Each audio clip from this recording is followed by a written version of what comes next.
कि जो कैप है, प्राइस कैप है, उसको ब्रेक करता हुआ मार्केट में जाए और एक आम कस्टमर को अपने साथ कनेक्ट कर ले, क्योंकि विद द टाइम वो कस्टमर डिस्ट्रीब्यूटर बन सकता है, डायरेक्ट सेलर बन सकता है। वो अगर हमारे डायरेक्ट सेलर पे आप धंधा करने लग जाओ, कस्टमर हो ही नहीं, सिर्फ वही आदमी, मतलब आपका बेचने वाला ही खरीदार रह जाए, तो फिर ये डायरेक्ट सेलिंग नहीं हुई सर।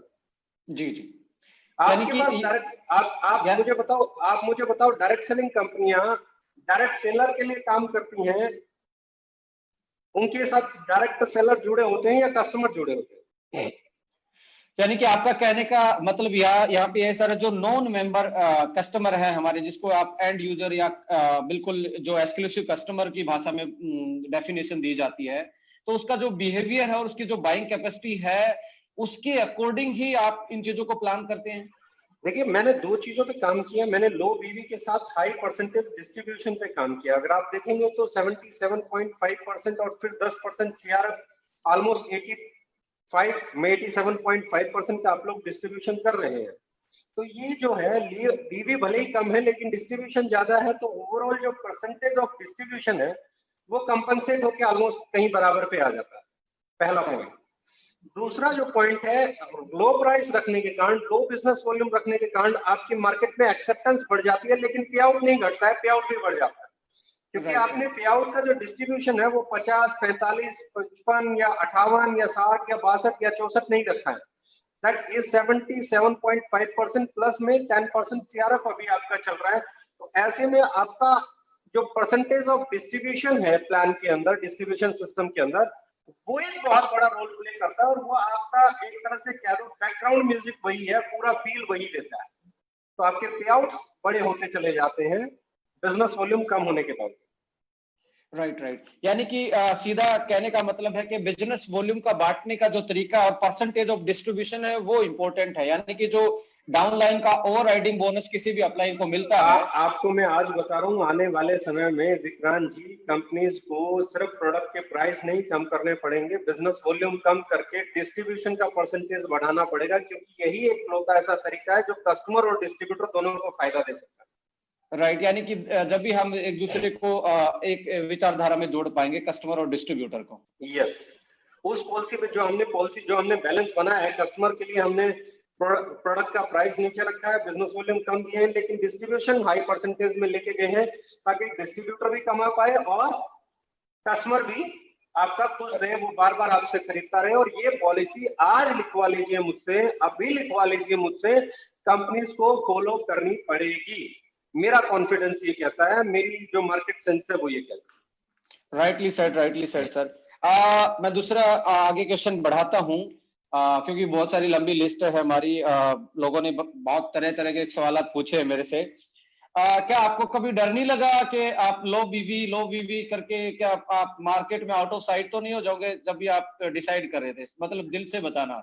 देखिए, एक चीज समझ लीजिए, जब आपने पहले दिन कंपनी बनाते हुए सबसे बड़ा ब्रेव डिसीजन ये लिया था कि कंपनी की चेयर पे बैठते हुए आपने सबसे बड़ा ब्रेव डिसीजन ये लिया था कि आप मार्केट जो काम कर रही है वो नहीं करना है, आपको वो काम करना है जो सही काम है।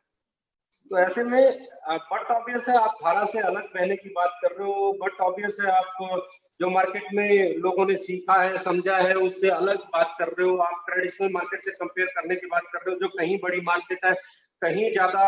अगर आज सुशांत सिंह जी की आत्महत्या के बाद हम नेपोटिज्म पे बात कर रहे हैं, तो वो नेपोटिज्म तो हर सेक्टर में है ना, वो तो डायरेक्ट सेलिंग में भी है, वो तो यहाँ पे भी बड़े बड़े जो लोग हैं वो किसी को थोड़े ना बड़ा होना देना चाहेंगे, वो थोड़े ना किसी को चाहेंगे कि आए और मार्केट ग्रैब कर ले। ना कॉलगेट कभी चाहेगा कि पतंजलि मार्केट ग्रैब कर ले, दंत कांति मार्केट ग्रैब कर ले, ना कभी पेप्सोडेंट चाहेगा, ना कभी डाबर चाहेगा, कोई नहीं चाहता। यहाँ तो हर किसी को आगे अपनी विचारधारा को लेके आगे आगे बढ़ना पड़ता है। वो कितना उस विचारधारा पे अड़िग रह सकता है, वो कितना उस विचारधारा के साथ ग्राहक को और डिस्ट्रीब्यूटर को कनेक्ट कर सकता है, वो उस विचारधारा को कितना सशक्त तरीके से मतलब आगे बढ़ा सकता है। ये डर और ये चीजें पता है कहाँ होती है? ये वहां होती है जब आप कोई गलत चीज कर रहे हो, जब आप मार्केट को सही दिशा में लेके जा रहे हो तो डर नहीं होता, इनफैक्ट एक अग्रेशन होता है, एक मोटिवेशन होता है, एक पर्पज होता है। और मैं हमेशा कहता हूं, अगर आपकी लाइफ के लिए आपके पास कोई पर्पज है ना, तो you can develop a better life. तो मेरे पास एक पर्पस था इस इंडस्ट्री को पॉजिटिव साइड में लेके जाने का, जो यहाँ इस इंडस्ट्री ने सब कुछ अच्छा करने के बाद भी, इस इंडस्ट्री ने इतने अचीवर्स देने के बाद भी, इस इंडस्ट्री में इतने लोगों की लाइफ चेंज होने के बाद भी, ग्रास रूट से बंदा आया और उसने लाइफ में वो अचीव कर लिया जो बड़े बड़े बिजनेसमैन नहीं अचीव करते हैं, उसके बाद भी इस इंडस्ट्री की अगर रेपुटेशन खराब थी, इस इंडस्ट्री को लेकर लोगों की धारणाएं अलग थी और गलत थी, तो ऐसे में किसी न किसी को उन पॉइंट्स को करेक्ट करना पड़ेगा जिनके कारण ऐसी धारणाएं बनी हुई थी। हमने वही प्रयास किया। लो बिजनेस वॉल्यूम का रिस्क पूरी मार्केट में इनिशियली तो बहुत था, क्योंकि बहुत सारे लोगों ने बोला बिजनेस वॉल्यूम कम है, बिजनेस वॉल्यूम कम है, बिजनेस वॉल्यूम कम है, पे आउट बनता है बिजनेस वॉल्यूम से। जिसको जो सिखाया गया है वो तो भाषा भी तो वही बोलेगा ना। तो हमने एक ही चीज कहा कि बिजनेस वॉल्यूम से पे आउट नहीं बनता है। ये आज भी लिख लीजिए, बिजनेस वॉल्यूम से पे आउट नहीं बनता है। आपका 500 बिजनेस वॉल्यूम है लेकिन आपने सेल ही नहीं की, तो बिजनेस वॉल्यूम से पे आउट कैसे बनेगा? बिजनेस वॉल्यूम ही जनरेट कैसे होगा अगर सेल नहीं हुई तो? क्योंकि business volume is a byproduct of your sale. और आपकी सेल के पीछे कई सारे कारण हैं। आपकी सेल के पीछे आपका प्राइस एक कारण है, आपकी क्वालिटी एक कारण है, आपकी पैकेजिंग एक कारण है, आपकी इंटीग्रिटी एक कारण है, आपकी ट्रेनिंग एक कारण है, आपकी फॉर्मुलेशन एक कारण है, आपकी प्रेजेंस एक कारण है, आपकी सर्विसेज एक कारण है, आपकी इंटेंशन एक कारण है। बहुत सारे रीजन है उस प्रोडक्ट के पीछे, और वो प्रोडक्ट जब सेल में जाता है और उसकी सेल होती है तो बिजनेस वॉल्यूम जनरेट होते हैं। अगर सेल ही नहीं होगी तो बिजनेस वॉल्यूम जनरेट कहां से होगी? ऐसे तो फिर सूट लेंथ वाली कंपनियां भी सही थी जो 300 रुपए के सूट लेंथ को 10,000 का बेचती। बिजनेस वॉल्यूम और पे आउट तो उनमें ज्यादा था, लेकिन आज वो क्यों नहीं दिखाई देती? आज वो क्यों खत्म होती जा रही है? जो हाल सूट लेंथ का हुआ वही ओवर प्राइस प्रोडक्ट मार्केट का भी होना है, ये आज लिख लीजिए। Rightly said sir. जो देख ही पा रहे हैं मार्केट में जो आज चल रहा है, यानी अपकमिंग जो लीडर्स इस मार्केट में अपनी एज ए डिस्ट्रीब्यूटर बजाय एज ए ओनर बनना चाहते हैं, वो दिख भी रहा है कि लोग इसी विचारधारा को अब सपोर्ट कर रहे हैं। मैं अगला सवाल आपसे पूछना चाहूंगा, आप प्लान के बारे में पूछना चाहूंगा, क्योंकि मैं इस इंडस्ट्री में आया तो एज ए डिस्ट्रीब्यूटर यदि मैं सोचूं, एज ए इंडिपेंडेंट डिस्ट्रीब्यूटर सोचूं, तो प्लान भी बहुत ज्यादा इंपॉर्टेंस रखता है अपने आप में। तो जो ये 2 लाइन का सीधा सीधा जो तीर जैसा प्लान आपने सोचा, मैं ये कहना चाहता हूँ इसका विचारधारा कहाँ से आई? इससे पहले तो मैं देख रहा था कि मतलब ऐसा ये पहाड़ नदियों वाला प्लान था, कभी इधर जाना कभी उधर जाना कभी साइड में, मतलब अपनी मनमर्जी से चलने वाला प्लान था। ये मुझे लग रहा है कि सेल्फ सस्टेनेबल मॉडल जो आपने डिजाइन किया है, जिसमें कंसिस्टेंसी फैक्टर भी है, जिसमें एक न्यू कमर भी अपने आप को कंफर्टेबल महसूस करता है कि आप 50-50 हजार बिजनेस वॉल्यूम करके कंपनी के पूरे डिस्ट्रीब्यूशन का हिस्सा आप पा सकते हैं। तो ये विचारधारा आपकी इतने सिंपल प्लान देने की कैसे बनी? इसके पीछे क्या राज है? देखिए, बहुत सारी चीजें, मैंने कहा ना कि एक लीडर के तौर पे जो अनुभव रहा वो अच्छा भी रहा बुरा भी रहा। उसमें बहुत सारे जो जो मुझे चैलेंजेस नजर आए। बेसिकली क्या था, बाइनरी के अपने बेनिफिट्स थे, जनरेशन के अपने बेनिफिट्स थे, कहीं पे स्टेबिलिटी थी, कहीं पे ग्रोथ थी, कहीं पे कुछ था, कहीं पे कुछ था। तो एक चीज दिमाग में जरूर चल रही थी कि stability without growth is nothing. जी। आज आप 10,000 रुपए महीना कमा रहे हैं, आज आप 1 लाख रुपए महीना कमा रहे हैं, आप 2040 में भी 1 लाख रुपए महीना कमाएंगे, तो वो स्टेबिलिटी आपके लिए क्या होगी? तो वर्थलेस है। आप तो स्टेबल हो ना जी, लेकिन आप डेप्रिशिएट होते जा रहे हो। राइट जैसे जैसे महंगाई बढ़ती चली जाएगी आपकी इनकम डेप्रिशिएट करना चालू कर। Right right. आज आपकी जो वर्थ होगी वो उस समय नहीं रह पाएगी। आज 1 लाख रुपए में आप बड़े अच्छे से घर चला पा रहे हैं, 2040 में नहीं चला पाएंगे। राइट।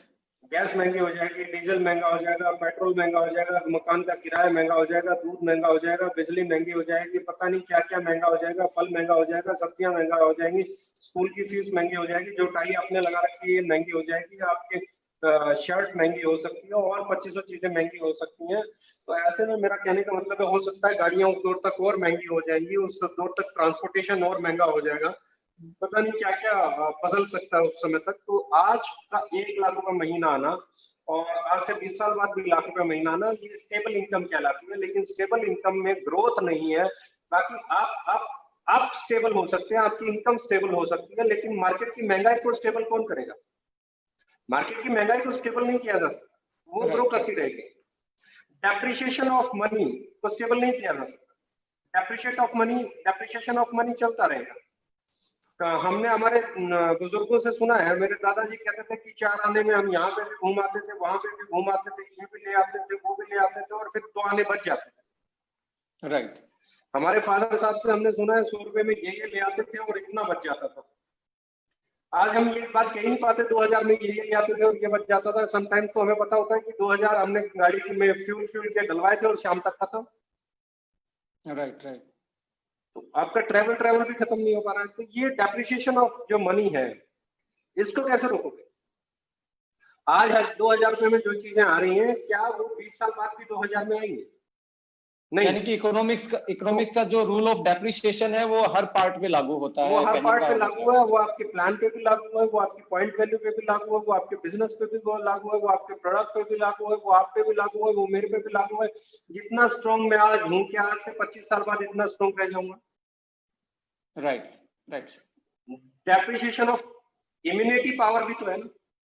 जी जी जी, आपका तो ऐसे में मेरा दिमाग में एक ही चीज थी कि जब महंगाई बढ़ेगी तो आपकी इनकम बढ़नी चाहिए, और इनकम में कॉम्प्लिकेशंस जितनी कम हो, जितना आपका डायरेक्ट सेलिंग में इजीली डुप्लीकेट करने के लायक आपका डिस्ट्रीब्यूशन सिस्टम होना चाहिए, जितना इजी उसको मल्टीप्लाई करना हो, जितना जल्दी उसमें काम करना हो, जितना इजी उसको अंडरस्टैंड करना हो। देखो, आपको एक परसेंटेज बांटनी है, उसको आप 50 लाख बना के बांटो या 2 लाख बना के बांटो या 500 लाख बना के बांटो, आपकी परसेंटेज ऑफ डिस्ट्रीब्यूशन तो ऑलमोस्ट वही रहनी है। राइट। तो ऐसे में या तो आप कॉम्प्लिकेटेड कर ले, और इसमें मैं आपको फिर बोलता हूँ, यहाँ पे बड़ी सारी चीजें हैं, कभी ना कभी इस मुद्दे पे भी डिस्कस करेंगे। और मेरा मानना यह है कि आपके प्लान में नीचे से लेके ऊपर तक बैलेंस होना चाहिए। जो आदमी फ्रेशर है, स्टार्टर है, आप उसको उसका हक दें। जो आदमी और थोड़ा सा मेहनत करके ऊपर जाता है तो उसको एप्रिसिएशन मिलना चाहिए, उसकी इनकम बढ़नी चाहिए। और ऊपर जाता है तो उसको एप्रिसिएशन मिलना चाहिए, उसकी इनकम बढ़नी चाहिए। और ऊपर जाता है तो उसको एप्रिसिएशन मिलना चाहिए, उसकी इनकम बढ़नी चाहिए। नीचे से ऊपर तक एक ही पैरामीटर पे अगर आप बांट दोगे तो नए में और पुराने में, अनुभवी में ज्यादा काम करने वाले में, कम काम करने वाले में अंतर क्या रह जाएगा? और जो आदमी सीनियर है वो सुपरसीड भी नहीं होना चाहिए उसकी। अगर वो कोई टीम लेके आता है तो उस टीम का बिजनेस उसके बिजनेस में ही काउंट ना हो, पॉइंट टू पॉइंट जीरो हो जाए। तो ऐसा भी इस इंडस्ट्री में मैंने बहुत बार देखा कि लेवल टू लेवल कट हो जाते थे, या डेप्थ कट हो जाती थी, या 1-2 डेप्थ तक का इनकम रह जाता था। तो ये बहुत सारे चैलेंजेस थे जो सालों से देखे थे। बस मेरे दिमाग में ये थी कि इस इंडस्ट्री में काम करने वाले आदमी के घर पे कंडीशंस नहीं जानी चाहिए। वो जो मेहनत कर रहा है, जो सेल कर रहा है, उसके बदले में उसका मेहनताना, उसका पसीना सूखने से पहले पर्याप्त मात्रा में उसके घर पे जाना। बहुत खूब सर। आई थिंक ये जो प्लान है वो पूरी मार्केट में ऐसी प्रैक्टिकली एविडेंस भी दे रहा है। ये नहीं है कि आप ये वो आने वाले टाइम में ऐसा होगा। इसमें हमें दिख भी रहा है कि इजीली लोग लाख रुपए की इनकम, 2 लाख, 5 लाख, 20 लाख, 25 लाख की इनकम तक इस प्लान में अचीव कर चुके हैं। और जिस तरीके की ग्रोथ और हम देख पा रहे हैं आने वाले टाइम में, सारी चीजें कहीं ना कहीं मुझे लगता है कि और ज्यादा डिस्ट्रीब्यूटर के हक में जाने वाली हैं। मुझे हमेशा एक एज ए इस इंडस्ट्री का पार्ट होते हुए सर मुझे लगता है कि कहीं ना कहीं इस इंडस्ट्री में हम बहुत अच्छी अच्छी कंपनियां हैं, बहुत सारे अच्छे अच्छे लीडर्स हैं। वर्ल्ड डायरेक्ट सेलिंग इंडस्ट्री में कोई भी इंडियन लीडर जगह नहीं बना पाता। उसका रीजन भी कहीं ना कहीं प्लान और डिस्ट्रीब्यूशन सिस्टम है, या क्या आप सोचते हैं? विक्रांत जी, अगर एक बार फिर से इस क्वेश्चन को हम दोहरा लें तो मुझे लगता है आपके सवाल में ही जवाब निकल के आया। मैं आपसे हम इतनी बड़ी मास मार्केट है, इतनी बड़ी पॉपुलेशन है, हम इतनी बड़ी कंट्री है बाय द यदि हम पॉपुलेशन या डेमोग्राफी देखें तो इंडिया की। जब मैं इंडिया के जो टॉप मोस्ट लीडर हैं उनको देखता हूं, उनके पोर्टफोलियो को देखता हूं, तो कहीं ना कहीं मुझे उनका पोर्टफोलियो हल्का लगता है वर्ल्ड डायरेक्ट सेलिंग में। कि हमारी इंडिया से कोई भी लीडरशिप वर्ल्ड डायरेक्ट सेलिंग में इतना बड़ा नाम नहीं कर पाई है पिछले 24-25 साल से जो भी इस इंडस्ट्री में काम कर रहे हैं। क्या हमें लगता है क्या ये प्लान ऐसा कोई लीडरशिप दे सकता है, ऐसा कोई अचीवमेंट दे सकता है जिसकी वजह से कि वो जो सीट खाली पड़ी है इंडिया की वर्ल्ड डायरेक्ट सेलिंग में एज ए लीडर, कि उसको भरने का काम ये प्लान कर सकता है? क्या इसमें ये पोटेंशियल हम देख पा रहे हैं? देखिए, इसको सबसे पहले आपको एक चीज समझनी होगी कि आज से 5 साल पहले, आप पिछले 5 साल में तो फिर भी बहुत सारी कंपनीज में अच्छे लीडर्स और अच्छा पे आउट कमाने वाले लोग आ गए हैं। लेकिन अगर राइट। आप पहले 20 साल देखेंगे तो पहले 20 साल में आपको 20 लाख रुपए कमाने वाले, 5 साल पहले तक आपको 20 लाख रुपए कमाने वाले चंद नाम उंगलियों पे गिन सकते थे। आज भी खैर उंगलियों पे गिने जा सकते हैं, पर ठीक है, उंगलियों को 2-3 बार रिपीट करना पड़ सकता है 20-25 लाख से ऊपर कमाने के लिए। जी। पहली चीज, हमने एक ही चीज पे फोकस किया है पहले दिन से आज तक कि हमारा प्लान, डिस्ट्रीब्यूशन, कुछ भी है, वो टोटली बेस्ड ऑन सेल्स है। और सेल सबसे ज्यादा कस्टमर को अट्रैक्ट करेगी तो होगी। वो राइट। डिस्ट्रीब्यूटर को अट्रैक्ट करेगी, डायरेक्ट सेलर को अट्रैक्ट करेगी। आप कोई माल बेचना चाहते हो, कोई खरीदना ही नहीं चाहता, बेचोगे किसको भाई? एक आप बेचना चाहते हो, हर एक आदमी मदारी नहीं हो सकता कि डमरू बचा के कुछ भी किसी को बेच दे। मिट्टी जी। बेचने की ताकत सब में नहीं होती। लेकिन राइट, यानी वैल्यू कि फॉर री वैल्यू फॉर री वैल्यू वैल्यू फॉर मनी, आप कोई भी दुकान खोल के बैठेगा और वैल्यू फॉर मनी देगा, मार्केट में ठीक प्राइस पे प्रोडक्ट देगा, तो उसके पास अनुभव है नहीं है, वो मदारी है नहीं है, सेल्समैन है नहीं है, उसको बातें करनी आती है नहीं आती है, कोई फर्क नहीं पड़ता। ऐसी भी दुनिया भर की चीजें हैं। आज आज मैं एक बात कर रहा हूँ, आप बिग बाजार में जाइए, इजी डेज में जाइए, यहाँ पे कौन बेच रहा है? कोई नहीं बेच रहा है। यहाँ पे प्राइस और प्रेजेंटेशन बिक रही है। लोग खुद जाते हैं, अपनी मर्जी का प्रोडक्ट उठाते हैं, रखते हैं और निकलाते हैं। ये दिन डायरेक्ट सेलिंग में कब आएगा कि आदमी जाएगा, लेगा और निकलेगा? ये तब तक नहीं आ सकता जब तक आपकी कंपनी के प्रोडक्ट महंगे हैं, क्योंकि कस्टमर जाएगा, अंदर घुसेगा, वो प्राइस जरूर देखेगा, और प्राइस अगर मार्केट में आपका महंगा है तो नहीं खरीदेगा। मेरा मानना यह है कि आने वाले कुछ दिनों में, कुछ सालों में हम वो काम करते हैं कि एक आम कस्टमर जैसे डायरेक्ट सेलिंग में बिग बाजार पे, इजी डेज पे, किसी भी काउंटर पे जाके आपके नाम से प्रोडक्ट खरीदता है, तो आपके प्रोडक्ट को आपके नाम से खरीदे, तो उसको प्राइस देखने की जरूरत नहीं पड़े। उसे पहले बताओ कि इस कंपनी का क्वालिटी भी अच्छा है और प्राइस भी अच्छा है, इसे खरीद लो। तो ऐसे में जब सेल बिल्ड हो जाएगी, ऑटो सेल बिल्ड हो जाएगी, मेरा बिल्ड करना नहीं, ऑटो सेल बिल्ड करना मेरा एजेंडा है। मतलब एक तो होता राइट। है सेल बिल्ड करना, सेल बिल्ड करना मेरा एजेंडा नहीं है, ऑटो सेल बिल्ड करना मेरा एजेंडा है, ताकि हमारे डिस्ट्रीब्यूटर्स के एफर्ट्स कम हो, ताकि हमारे डिस्ट्रीब्यूटर्स को कन्विंसिंग ज्यादा पावर नहीं यूज करनी पड़े, ताकि बहुत ज्यादा मोटिवेशन का प्रयोग नहीं करना पड़े, और जो सेल बिल्ड हो उससे जो उनके पे आउट बिल्ड हो, वो हमारे बिजनेस सिस्टम में, अगर डिस्ट्रीब्यूशन सिस्टम को आप देखेंगे तो हम इस इंडस्ट्री में 3.5 साल में, 3 साल 8 महीने में वो पे आउट देने वाली कंपनी है जो किसी भी कंपनी ने पहले 6 साल में नहीं दिया। जी। और आज मैं बात कर रहा हूँ ओके लाइफ केयर को, इंडिया की किसी भी कंपनी के पहले 6 साल वर्सेस हमारे पौने 4 साल कंपेयर कर लीजिए, बोलता हूँ। जी। तो मैं चाहता हूं मैं 2021 में ये बोलूं, मार्च के अंदर, कि भैया जो मर्जी इंडिया की कंपनी है डायरेक्ट सेलिंग, 25 साल पुरानी कंपनी को आज 4 साल पुरानी कंपनी के साथ कंपेयर करें। इस डेफिनेटली मर्जी सर, पैरामीटर डेफिनेटली। पे कर लीजिए, आप वेयर हाउसेस पे कर लीजिए, आप प्रोडक्ट अवेलेबिलिटी पे कर लीजिए, आप प्राइस पे कर लीजिए, आप लुक और फील पे कर लीजिए, आप क्वालिटी पे कर लीजिए, आप अवेलेबिलिटी पे कर लीजिए, आप डीपीयूसी आरपीयूसी के पैटर्न पे कर लीजिए, आप पे आउट्स में कर लीजिए। तो मेरा टारगेट यह है कि मैं 2021 मार्च में ये कहना चाहता हूं कि जितनी भी कंपनियां इंडिया में 25 साल से काम कर रही हैं, उनको सिर्फ एक लाइन कहना चाहता हूं कि भैया now we are ready, we took only 4 years to compete 25 years old company. तो वाओ सर, ये वाओ। एक ये एक बड़ा वो है, और इसमें सबसे बड़ा जो रोल प्ले करेगा वो करेगा लीडर्स का पे आउट। Right, right. वो करेगा आपके वेयर हाउसेज, आपके प्रोडक्ट्स की अवेलेबिलिटी, आपका सप्लाई चैनल, आपकी सप्लाई चेन। तो हम जी। दो ही चीजों पे इस वक्त सबसे ज्यादा काम कर रहे हैं। नंबर वन, हमारे लीडर्स के पे आउट कैसे ग्रो करें, और पिछले कुछ दिनों से जो सबसे बड़ा इन्वेस्टमेंट हम कर रहे हैं, जिसका आपको मुझे लगता है अगस्त सितंबर में बहुत बड़ा आउटपुट और बहुत बड़ा रिजल्ट मिलने वाला है, वो है हमारी supply chain, product availability, where houses.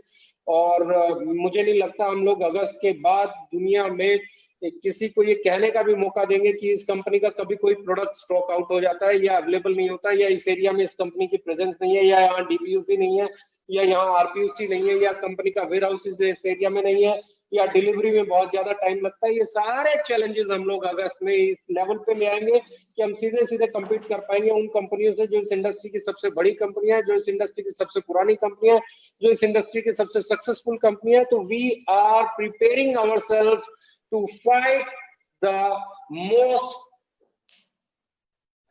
You can say, अगर मैं अपने शब्दों को सही तरीके से बोलूं तो इस वक्त हम लोग तैयार हैं इंडिया की सबसे बेहतरीन कंपनी से फाइट करने के लिए, इंडिया की सबसे बेहतरीन कंपटीशन को फाइट करने के लिए। और अगस्त और सितंबर हमें जिस जगह पे लेके जाने वाला है, जिस मुकाम पे हमारे ई कॉमर्स वेबसाइट की बात करूं या लॉजिस्टिक की, वेयर हाउसेज की, या जो नए फीचर्स नए प्रोडक्ट्स आने वाले हैं उनकी बात करूं, तो ये बहुत बड़ा चेंजिंग अगले 3 महीने जो है वो बहुत बड़ी है। राइट, लोग राइट। लोग जहां तक आपकी जहां तक आपकी लोग आज आपकी एनर्जी देख के हमें लग रहा है कि ये हो जाएगा, क्योंकि आपने जो जब जब ये बोला कि ये करने जा रहे हैं वो हो गया है। और आपका जो अनुभव है चीजों को आकलन करने का या कैलकुलेट करने का, आई थिंक मैं मैक्सिमम टाइम देखता हूँ, सम टाइम तो आप जो हमारे टॉप अचीवर है उनको 1 महीने एडवांस में बता देते हो अगले महीने आपका चेक कितने जाने वाला है। तो हम मैंने अब इस इस बार पे मैंने इस बार भी पहले ही बोला था कि इस महीने हम 30% ग्रो करने वाले हैं। और कल रात में अखिलेश जी से बात हो रही थी, तो अखिलेश जी बोले कि मुझे ये बताओ कि सर आपने मुझे 1 तारीख को ये बोल दिया था, 2 तारीख को ये बोल दिया था कि हम अगले महीने 30% ग्रो करने वाले हैं, और अभी तक जो मैं बिजनेस देख रहा हूँ, मैं लगभग मेरे पुराने बिजनेस के करीब पहुंच चुका हूँ, और अभी बहुत टाइम बाकी है। मेजर बिजनेस क्लोजिंग डेज में आता है, अभी क्लोजिंग जी डेज में हम एंट्री करने वाले हैं 25 के बाद। लेकिन आज मुझे लग रहा है कि हम 30% से भी कहीं ऊपर चले जाएंगे, तो ऐसा कैसे? तो मैं उन्हें एक ही चीज कहता हूँ कि आपने जो मूव किया है, आपने जो काम किया है, आपको ये पता है कि वो रिजल्ट कब देगा।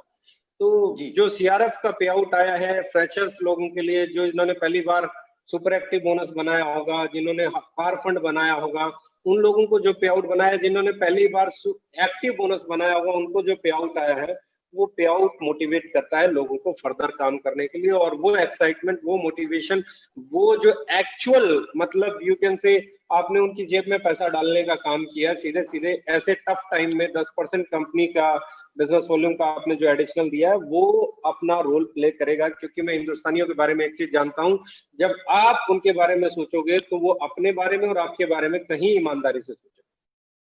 वाह सर वाह।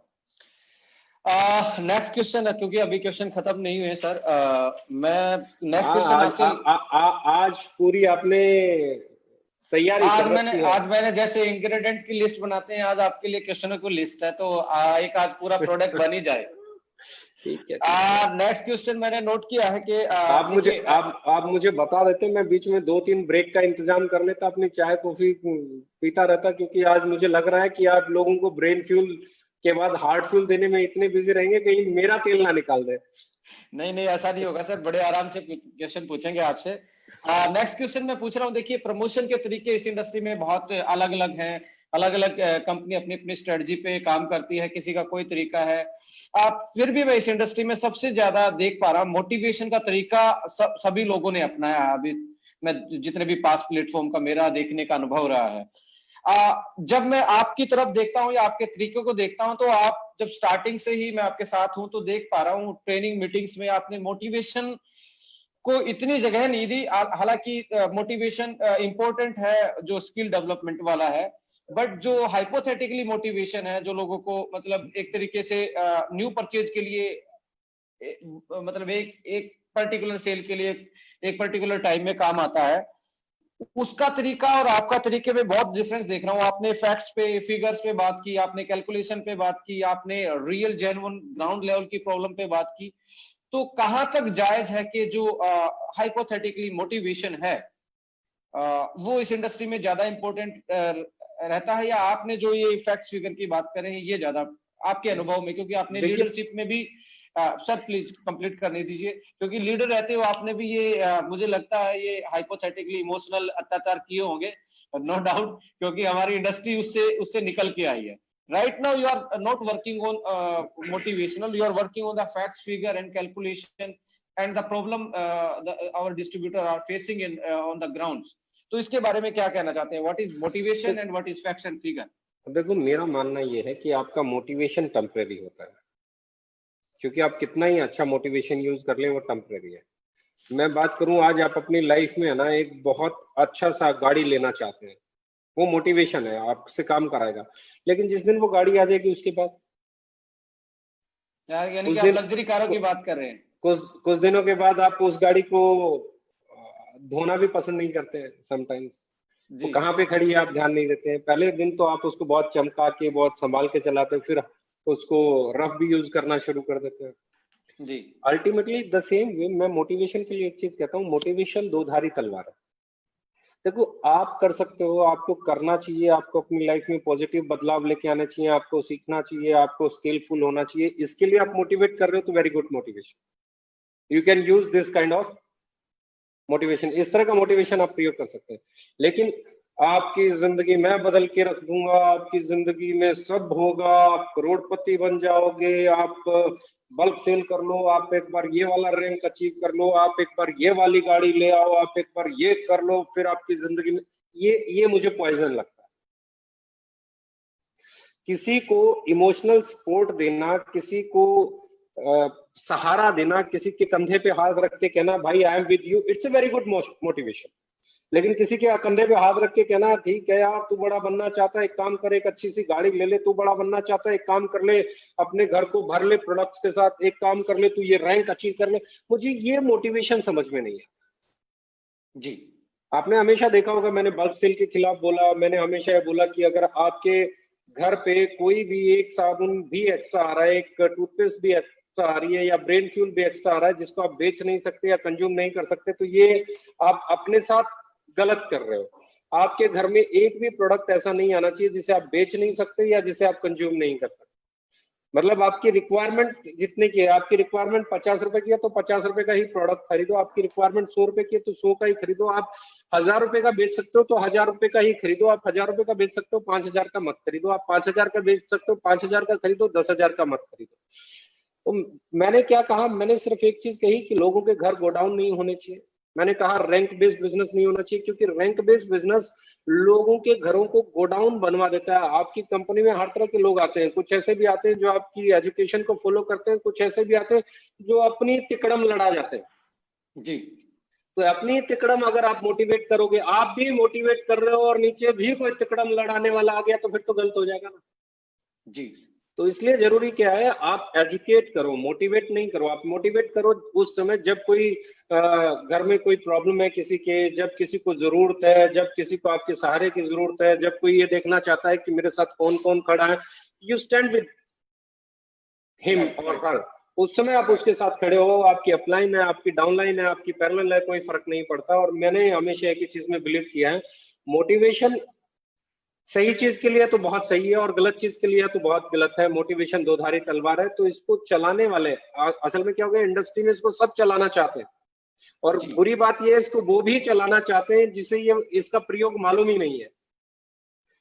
हाई पिच ले आना, पिच को सीख लेना, अच्छी स्पीकिंग क्वालिटी हो जाना, मैं कहता हूँ मोटिवेटर होने से पहले गुड हार्टेड होना बहुत जरूरी है। Right. If A motivator is not a good hearted man, अब वो मोटिवेटर जो है वो गलत काम करेगा। हिटलर भी बहुत अच्छा मोटिवेटर था। जी जी जी। पर दुनिया को वॉर की तरफ ले गया। नेपोलियन भी बहुत अच्छा मोटिवेटर था, पर दुनिया को कहां ले गया। सुभाष चंद्र बोस भी बहुत अच्छा मोटिवेटर था, देश को कहां ले गया। तो सुभाष चंद्र बोस जैसा मोटिवेटर होना, भगत सिंह जैसा मोटिवेटर होना, चंद्रशेखर आजाद जी जैसा मोटिवेटर होना, गांधी जी जैसा मोटिवेटर होना और हिटलर जैसा मोटिवेटर होने में अंतर है। आप मोटिवेटर इधर वाले भाषा में रहो। आप नेताजी सुभाष चंद्र बोस, आप जो कह रहे हो वो खुद के ऊपर भी अप्लाई करो। लोगों के घर गोडाउन बना रहे हो, आपका घर गोडाउन नहीं है। लोगों से बल्क परचेज करा रहे हो, आप नहीं कर रहे हो।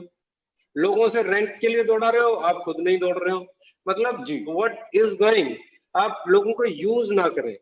मेरा मानना यह है, एक मोटिवेटर का एक ट्रेनर होना जरूरी है, गुड हार्टेड होना जरूरी है। तो मेरा मानना यह है कि मोटिवेशन से बाहर निकल के जब आप फैक्ट्स पे बात करते हो, फिगर्स पे बात करते हो, सेल पे बात करते हो, प्रोडक्ट पे बात करते हो, प्राइस पे बात करते हो, इंग्रेडिएंट पे बात करते हो। कल मैं भी एक पोस्ट लिख सकता था कि हमारे से अच्छी हल्दी किसी के पास नहीं है, यूज करके देखो। लेकिन कल मैंने एक पोस्ट डाली जिसमें लिखा हुआ था हमारी हल्दी में 3.5% से ऊपर क्योंकि ने टेस्ट रिपोर्ट के साथ डाली। और मैंने कहा कि जाओ पता करो कौन सी कंपनी दूसरी ऐसी है जो 3% या उससे ऊपर कर्क्यूमिन वाली हल्दी बेच रही है मार्केट में। क्योंकि इस वक्त हल्दी बहुत बड़ा रोल प्ले कर रही है आपकी लाइफ में। ऐसे हार्ड टाइम में, इस वायरस के टाइम में, इस पैंडेमिक में, इस इम्यूनिटी की इंपॉर्टेंस के दौर में आपकी हल्दी कैसी है, ये बहुत बड़ा इंपॉर्टेंट रोल प्ले कर रही है। लेकिन मैंने ये मोटिवेशन के साथ नहीं डाला, मैंने ये फैक्ट एंड फिगर्स के साथ डाला कि हमारा कुर्क्यूमिन कितना है। तो जो लोग हमें कॉपी करने की बात कर रहे हैं, जो लोग प्राइस पे बात कर रहे हैं, वो डालें उनकी हल्दी में कितना कुरक्यूमिन है, उसकी रिपोर्ट डालें, अपने आप पता चल जाएगा किसकी हल्दी सस्ती है। Right right. तो हम इसी कंक्लूजन पे पहुंचे हैं कि मोटिवेशन स्किल डेवलपमेंट का हो, मोटिवेशन हो लोगों को अच्छा रास्ता दिखाने का, पर मोटिवेशन ये ना हो कि अपने सेल्फिश के लिए हम किसी को यूज कर पाए उसको ओवर एक्साइट करके। आपने बड़ा इसको सरल भाषा में एक्सप्लेन किया, तो मैं अगला इस कारवा को आगे बढ़ाना चाहता हूँ। आई थिंक हमारे जितने भी स्पेक्टेटर हैं, ये जितने भी इसमें एसोसिएटेड लोग हैं, वो एक बार दोबारा से सर का हैंड रेज करके थोड़ा सा अप्रिशिएट कर सकते हैं कि सर इतना आसान भाषा में सारी चीजों का जवाब दे रहे हैं, जो कि हमें आने वाले कुछ चैलेंजेस जो है मार्केट से आ रहे हैं उनका आंसर आज मिलने वाला है। नेक्स्ट क्वेश्चन मैंने नोट डाउन किया सर। देखिए, जब प्रोस्पेक्टिंग करता है कोई भी एक लीडर कहीं पे भी बैठ के किसी कंपनी के बारे में, तो प्रोस्पेक्टिंग के टाइम पे वो 3-4 पी की बहुत बात करता है, क्योंकि मैं भी ग्राउंड पे रहा, तो ये 3-4 पी अलग अलग टाइप से मैंने सुने हैं। हमने प्रोडक्ट पे बात की, हमने प्लान पे बात की। अब ये यहाँ पे मेरी भी गरारी अटकती है, ये प्रोफाइल क्या रोल इंपॉर्टेंट रोल प्ले करती है, कि प्रोफाइल भी बहुत लोग बड़ा चढ़ा के बोलते हैं इस कंपनी का प्रोफाइल है, पर मैं जहां तक इसकी हिस्ट्री जानता हूँ, डायरेक्ट सेलिंग में मैंने जो पढ़ा है, देख तो इस इंडस्ट्री को पिछले 4 साल से करीब से रहा हूँ, बट मैंने पढ़ा जैसे एमवे जैसा सिस्टम है, उसके जो फाउंडर थे वो भी एक नेटवर्कर थे, एफएलपी के जो फाउंडर हैं वो भी एक नेटवर्कर थे, उनका भी कोई बहुत बड़ा प्रोफाइल नहीं था, बहुत बड़ा कोई बैकग्राउंड नहीं था, पर आज वो पूरे वर्ल्ड वाइड बहुत अच्छी कंपनी में शुमार है, टर्नओवर वाइज या प्रोडक्ट की quality wise, services wise, management wise. क्या आपको लगता है कि प्रोफाइल कोई बहुत बड़ा रोल प्ले करती है किसी भी कंपनी में? देखिए विक्रांत जी, स्पेशली देखिए विक्रांत जी, यहाँ पे क्या है, अगर मैं बात करूं, अपवाद हर जगह मिल जाते हैं और हर बात के मिल जाते हैं जी। और अगर मैं डायरेक्ट सेलिंग को बात करूं तो यहाँ पे हिंदुस्तान लीवर जैसी प्रोफाइल फेल हो गई जी। और कामयाब होने को बात करूं तो वो लोग कामयाब हो गए जो लोग बहुत कम प्रोफाइल के बारे में जानते थे, अपनी खुद की प्रोफाइल के बारे में भी कम ही जानते थे, तो वो लोग भी कामयाब हो गए। मैं हमेशा कहता हूँ आपकी प्रोफाइल है ना, रोल प्ले करती है जी। और अच्छा खासा रोल प्ले करती है, लेकिन पहले 1 साल में। राइट। किसी भी कंपनी का पहला 1 साल जो है वो प्रोफाइल के नाम है। लोग प्रोफाइल देख के जुड़ सकते हैं, लोग हिंदुस्तान लीवर की प्रोफाइल देख के दुनिया भर के लीडर्स ने काम किया उसमें आए, लेकिन 1 साल के बाद आपकी प्रोफाइल नहीं, आपकी पॉलिसी काम करती है। राइट।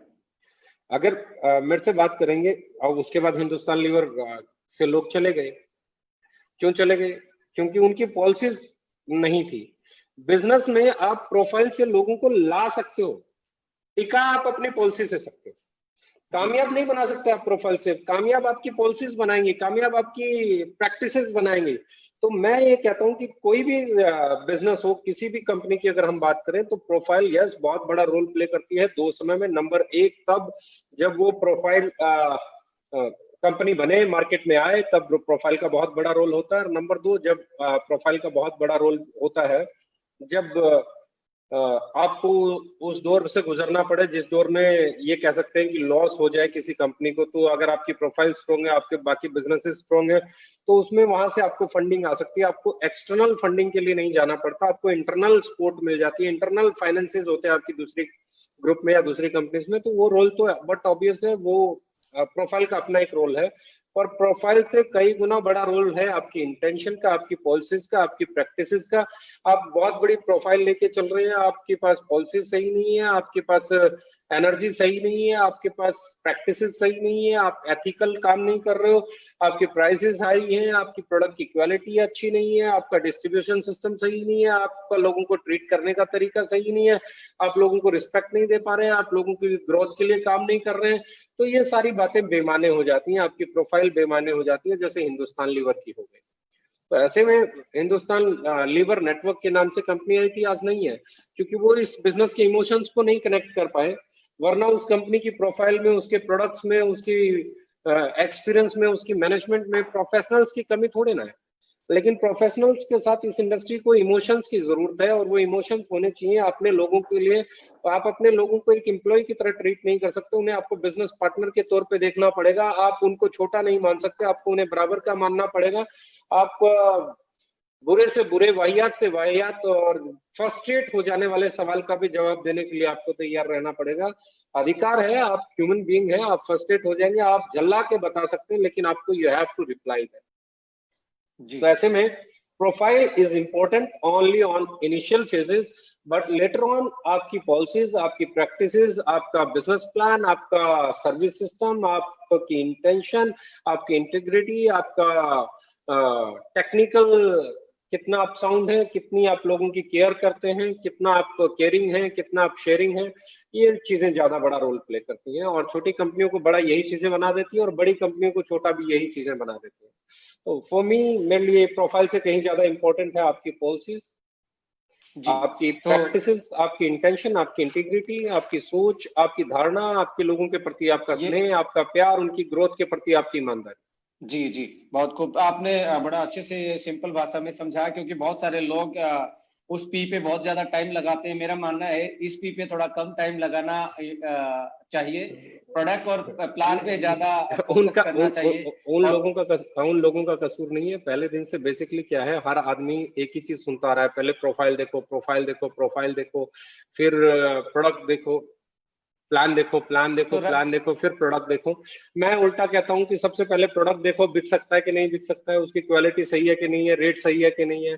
फिर मैं कहता हूँ बिजनेस प्लान देखो कि अगर ये प्रोडक्ट बिका तो आपको कुछ पैसा बन जाएगा कि नहीं बन जाएगा, वो उतना बन जाएगा कि नहीं बन जाएगा, आपका घर चल जाए। जी और जी जी अगर वो घर चल जाएगा तो अब आप देखो प्रोफाइल की, क्या कंपनी इस पोजीशन में है कि नहीं है, वो आपका कमीशन बन जाए तो आपको मिल जाएगा कि नहीं मिल जाएगा। जी जी जी तो जी। यानी कि जो चीज तीसरे नंबर पे आती है, लोगों ने उसे पहले पे रखा हुआ है।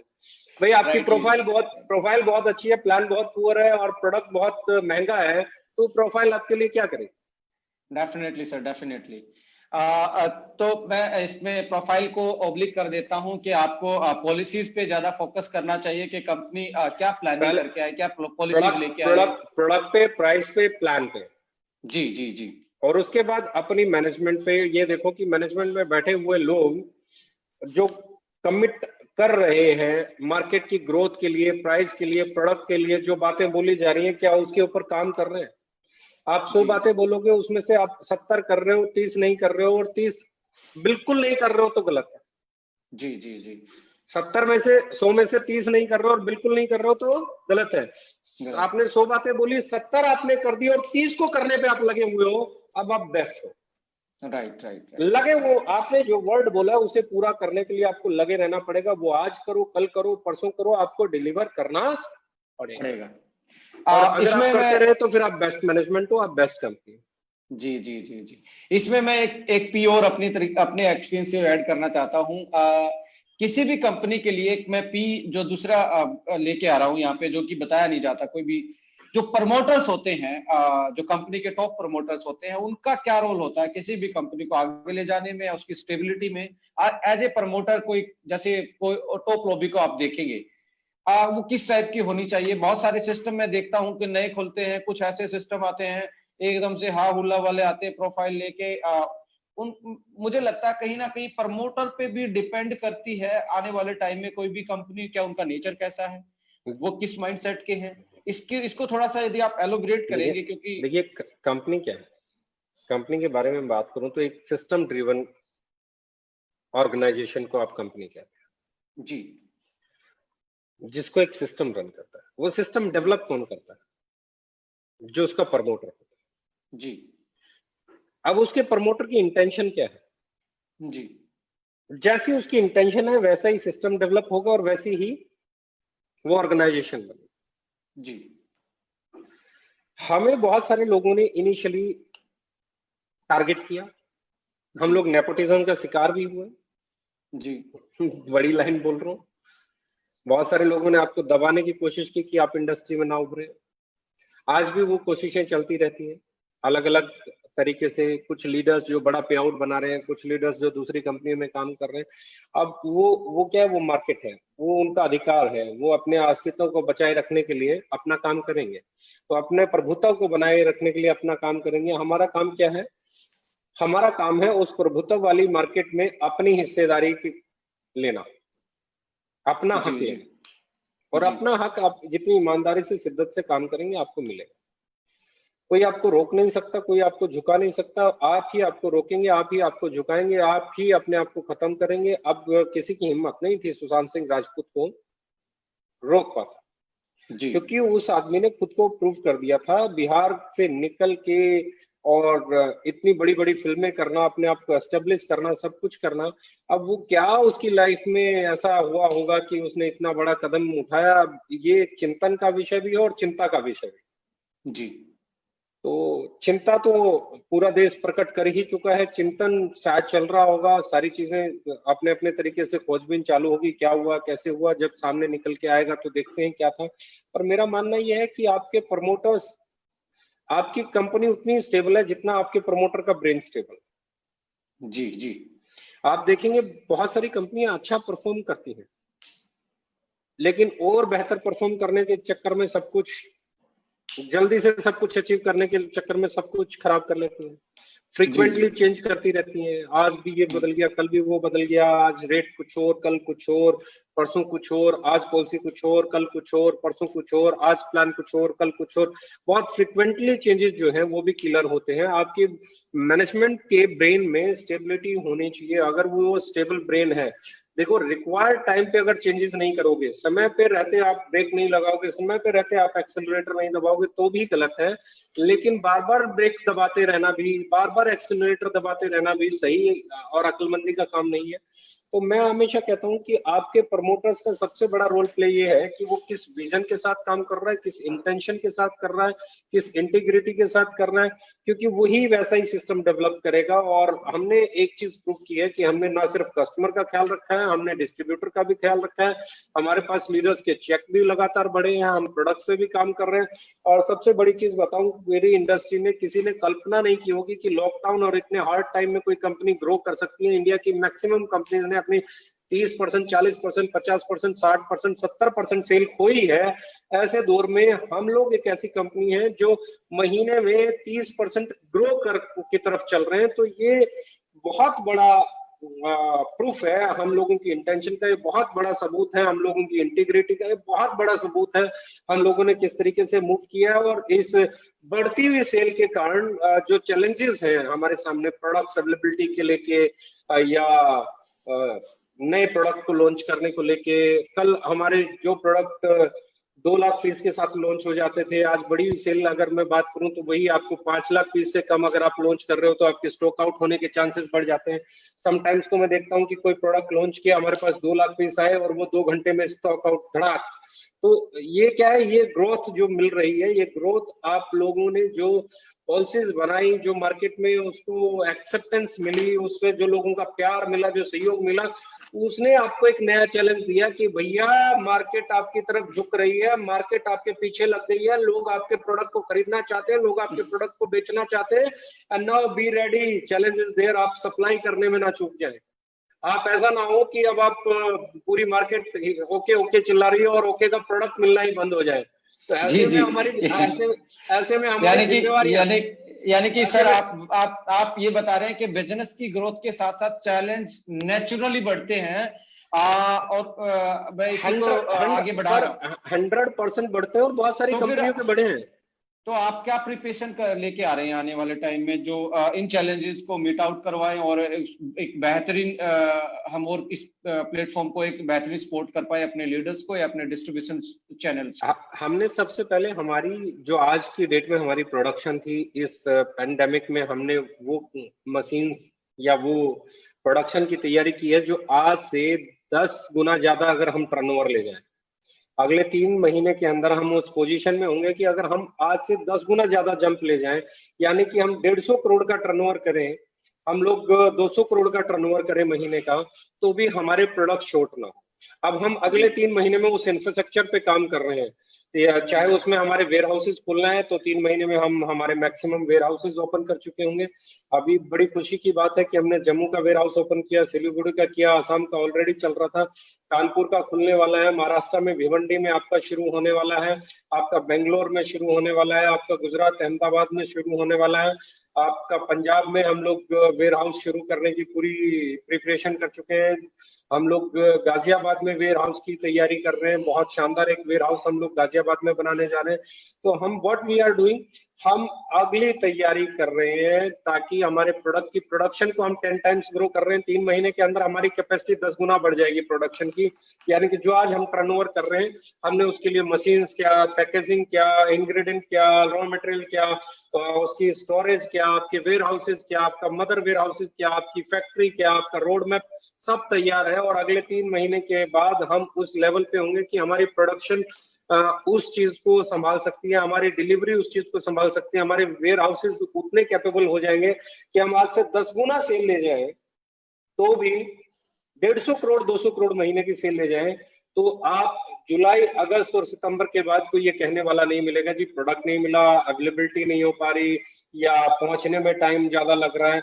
हमने इतना इंफ्रास्ट्रक्चर पे इस वक्त काम करना चालू कर दिया है। हम लोगों ने आईटी की पूरी डेवलपमेंट नई सिरे से हो रही है, हम नया सॉफ्टवेयर लेके आ रहे हैं, हम ई कॉमर्स वेबसाइट लेके आ रहे हैं, हम लोग नई प्रोडक्ट की रेंज लेके आ रहे हैं ताकि आपके टर्नओवर को भी बढ़ाया जा सके, उसे सर्व भी किया जा सके और आईटी इतनी स्ट्रांग हो कि आपके लोगों को मतलब ये सर्विस मिल पाए आईटी में। जब आप लॉग इन करने जाएं अपने बिजनेस को तो इजीली हो जाए, आप बिलिंग करने जाएं तो इजीली हो जाए, जब आप कोई रिपोर्ट निकालने जाएं तो इजीली हो जाए, जब आप अपनी टीम को कोई मैसेज देना चाहें तो इजीली हो जाए, जब आप अपनी टीम की रिपोर्ट चेक करना चाहें तो इजीली हो जाए। तो हम बहुत इक्विप्ड आईटी सिस्टम डेवलप कर रहे हैं जो 3 महीने के अंदर मार्केट में होगा। यानी कि 4th एनिवर्सरी में एक ही चीज कमिट करता हूं अपने साथ में, मैंने मेरा खुद से वादा है कि 4th एनिवर्सरी पे हम लोग स्टेज से एक लाइन बोलना चाहते हैं, now compare us with any company of Indian direct selling industry. वो चाहे कितनी पुरानी है, कितनी बड़ी है, कितने ही अच्छे लोगों के साथ है,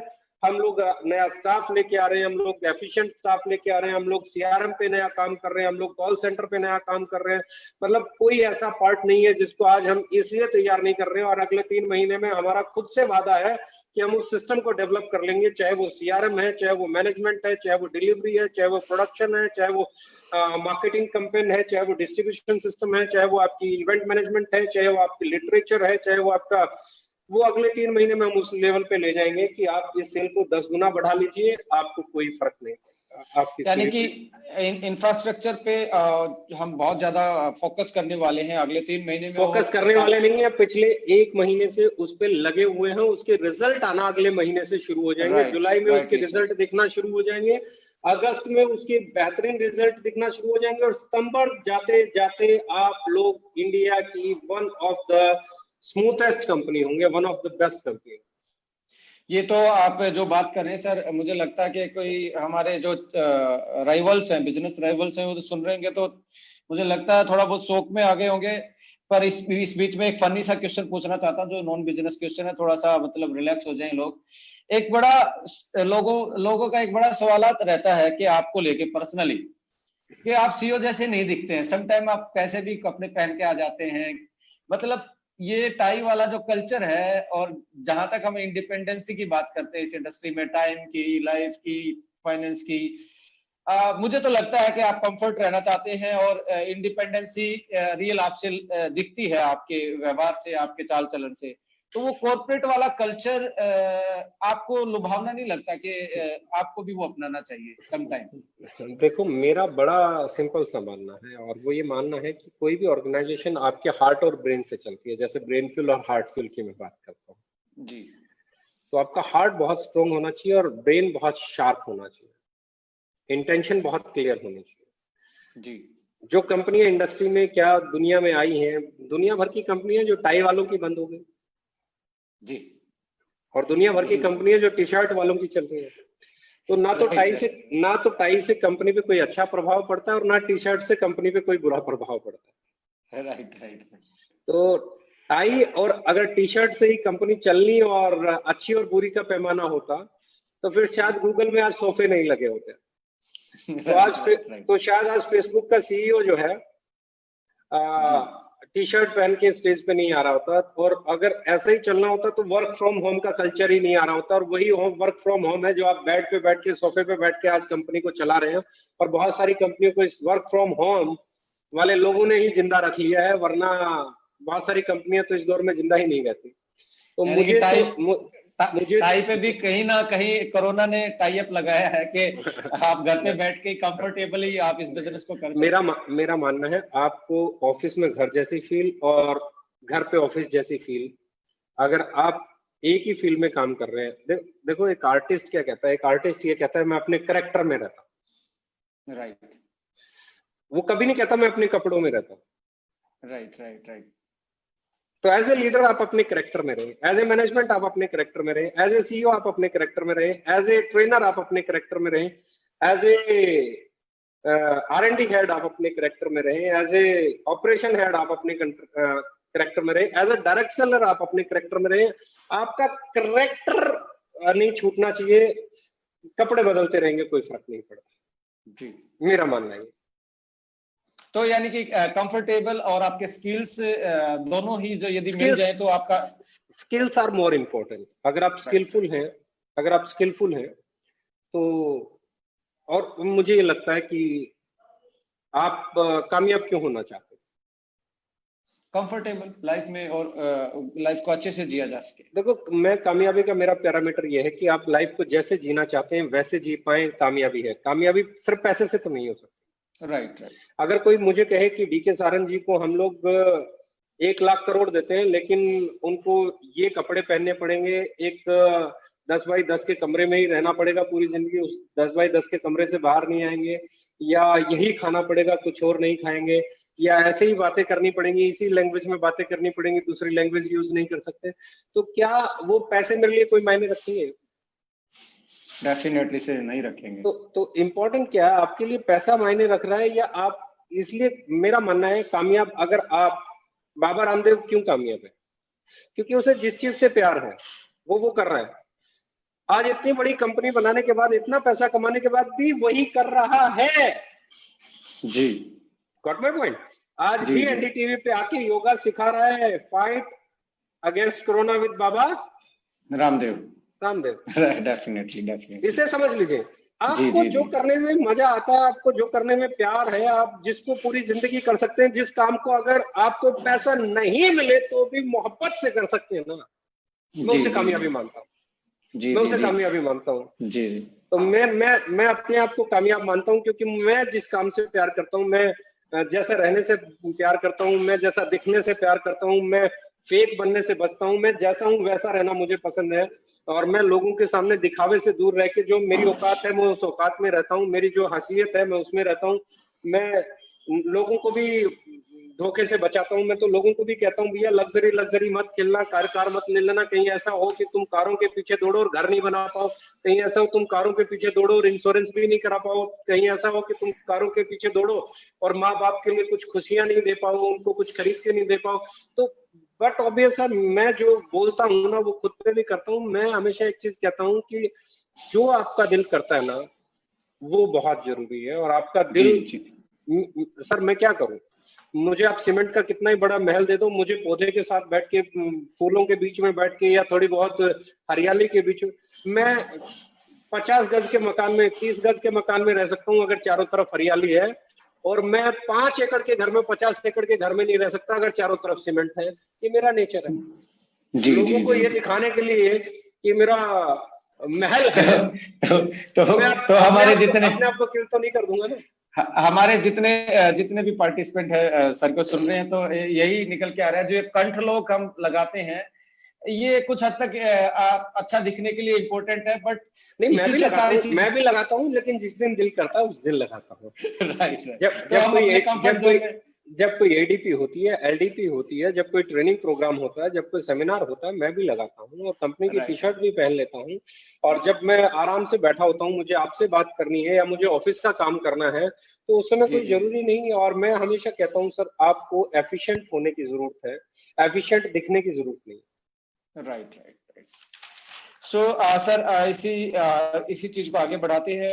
आपने सारी प्लानिंग बताई कि आने वाले टाइम में सारी चीज डेवलप कर रहे हैं। ये हमारा जो इंफ्रास्ट्रक्चर डेवलपमेंट का काम है वो जोरों पे चल रहा है, चाहे वो हम सॉफ्टवेयर पार्ट ऑफ की बात करें या वो ग्राउंड तो पे अब हम वो वेयर। तो अभी आप नया वेयर हाउस जो बन रहे हैं, फैक्ट्री बन हाँ रहे जी। हैं, आप तो हर रोज ही देखते हैं, कभी कभी जी जाके जी जी। वीडियो लाइव करके इन लोगों को, नहीं, सब लोगों को दिखा भी दीजिए। मैं आज हमारे दर्शकों की तरफ से बहुत आपसे पूछ रहा, मैं सारी चीजें जानता हूं, बट आपके मुंह से सुनना कहीं ना कहीं हमारे लिए, सभी के लिए एक कहीं ना कहीं वो स्किलफुल मोटिवेशन का काम करेगा, यदि मैं रॉन्ग नहीं हूं तो।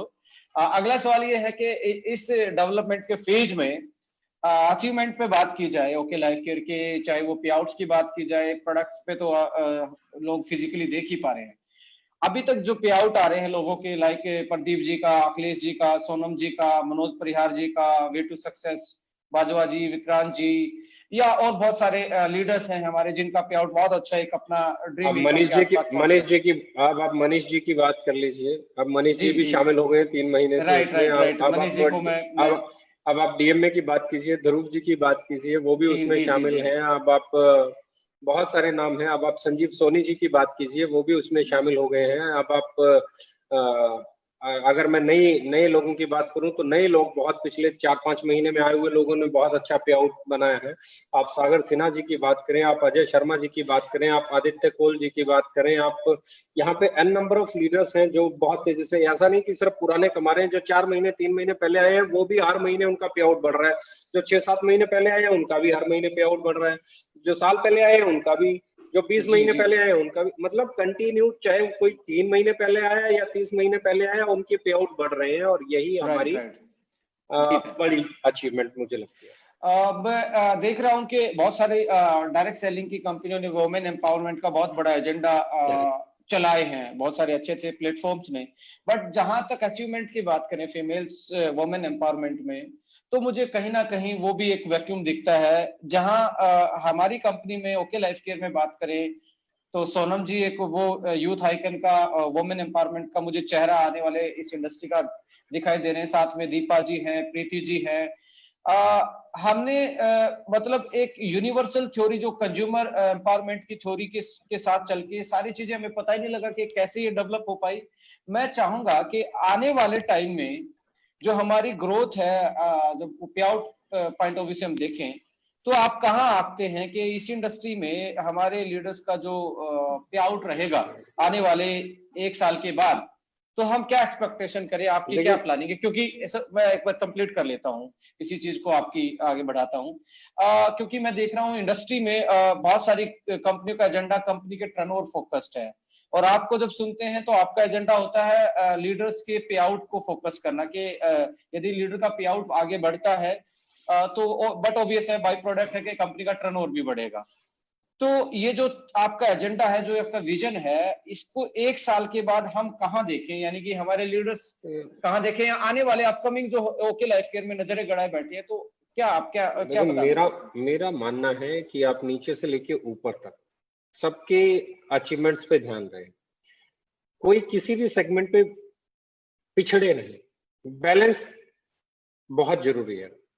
जहां मैं बात कर रहा हूँ सबसे बड़े अचीवर्स की, तो मेरा मानना है 2022 में हम इंडस्ट्री की हाईएस्ट पे आउट का रिकॉर्ड ब्रेक कर चुके होंगे। ये मेरा खुद से एक कमिटमेंट है, ये मेरा अपना पर्सनल एक टारगेट है जो मैंने लिया हुआ है कि 2022 में हम लोग इंडस्ट्री के हाईएस्ट पे आउट अचीवर्स हमारी इंडस्ट्री में देखना चाहते हैं। और उसके लिए हम शिद्दत से लगे हुए हैं। और उसके लिए जो अगले 3 महीने हैं वो ऑटोमेटिकली बहुत सारे लीडर्स के पे आउट को 2 गुना 3 गुना करने वाले होंगे। क्योंकि जैसे ही आपकी प्रोडक्ट की रेंज बढ़ेगी, आपके वेयर हाउसेस बढ़ेंगे, आपकी प्रोडक्ट की अवेलेबिलिटी बढ़ेगी, कुछ भी नहीं करोगे तो भी आपका पे आउट 1.5 से 2 गुना सिर्फ सर्विसेज के और बड़े हो जाने से और प्रोडक्ट के और आपके करीब पहुंच जाने से, अवेलेबिलिटी और ज्यादा बढ़ जाने से, नए प्रोडक्ट जो उनकी मार्केट में नीड बहुत ज्यादा है, जैसे मैं बात कर रहा हूँ toilet cleaner, floor cleaner, glass cleaner, kitchen cleaner.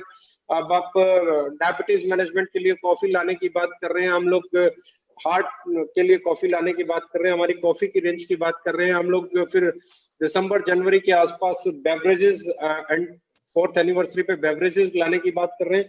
तो मेरा मानना ये है कि 2022 तक ना सिर्फ हम हाईएस्ट पे आउट का रिकॉर्ड तोड़ देंगे, बल्कि 2022 तक जाते जाते हम लोग सबसे ज्यादा 1 लाख रुपया महीना कमाने वाले लीडर्स भी हमारी कंपनी में प्रोड्यूस कर चुके होंगे, और बाय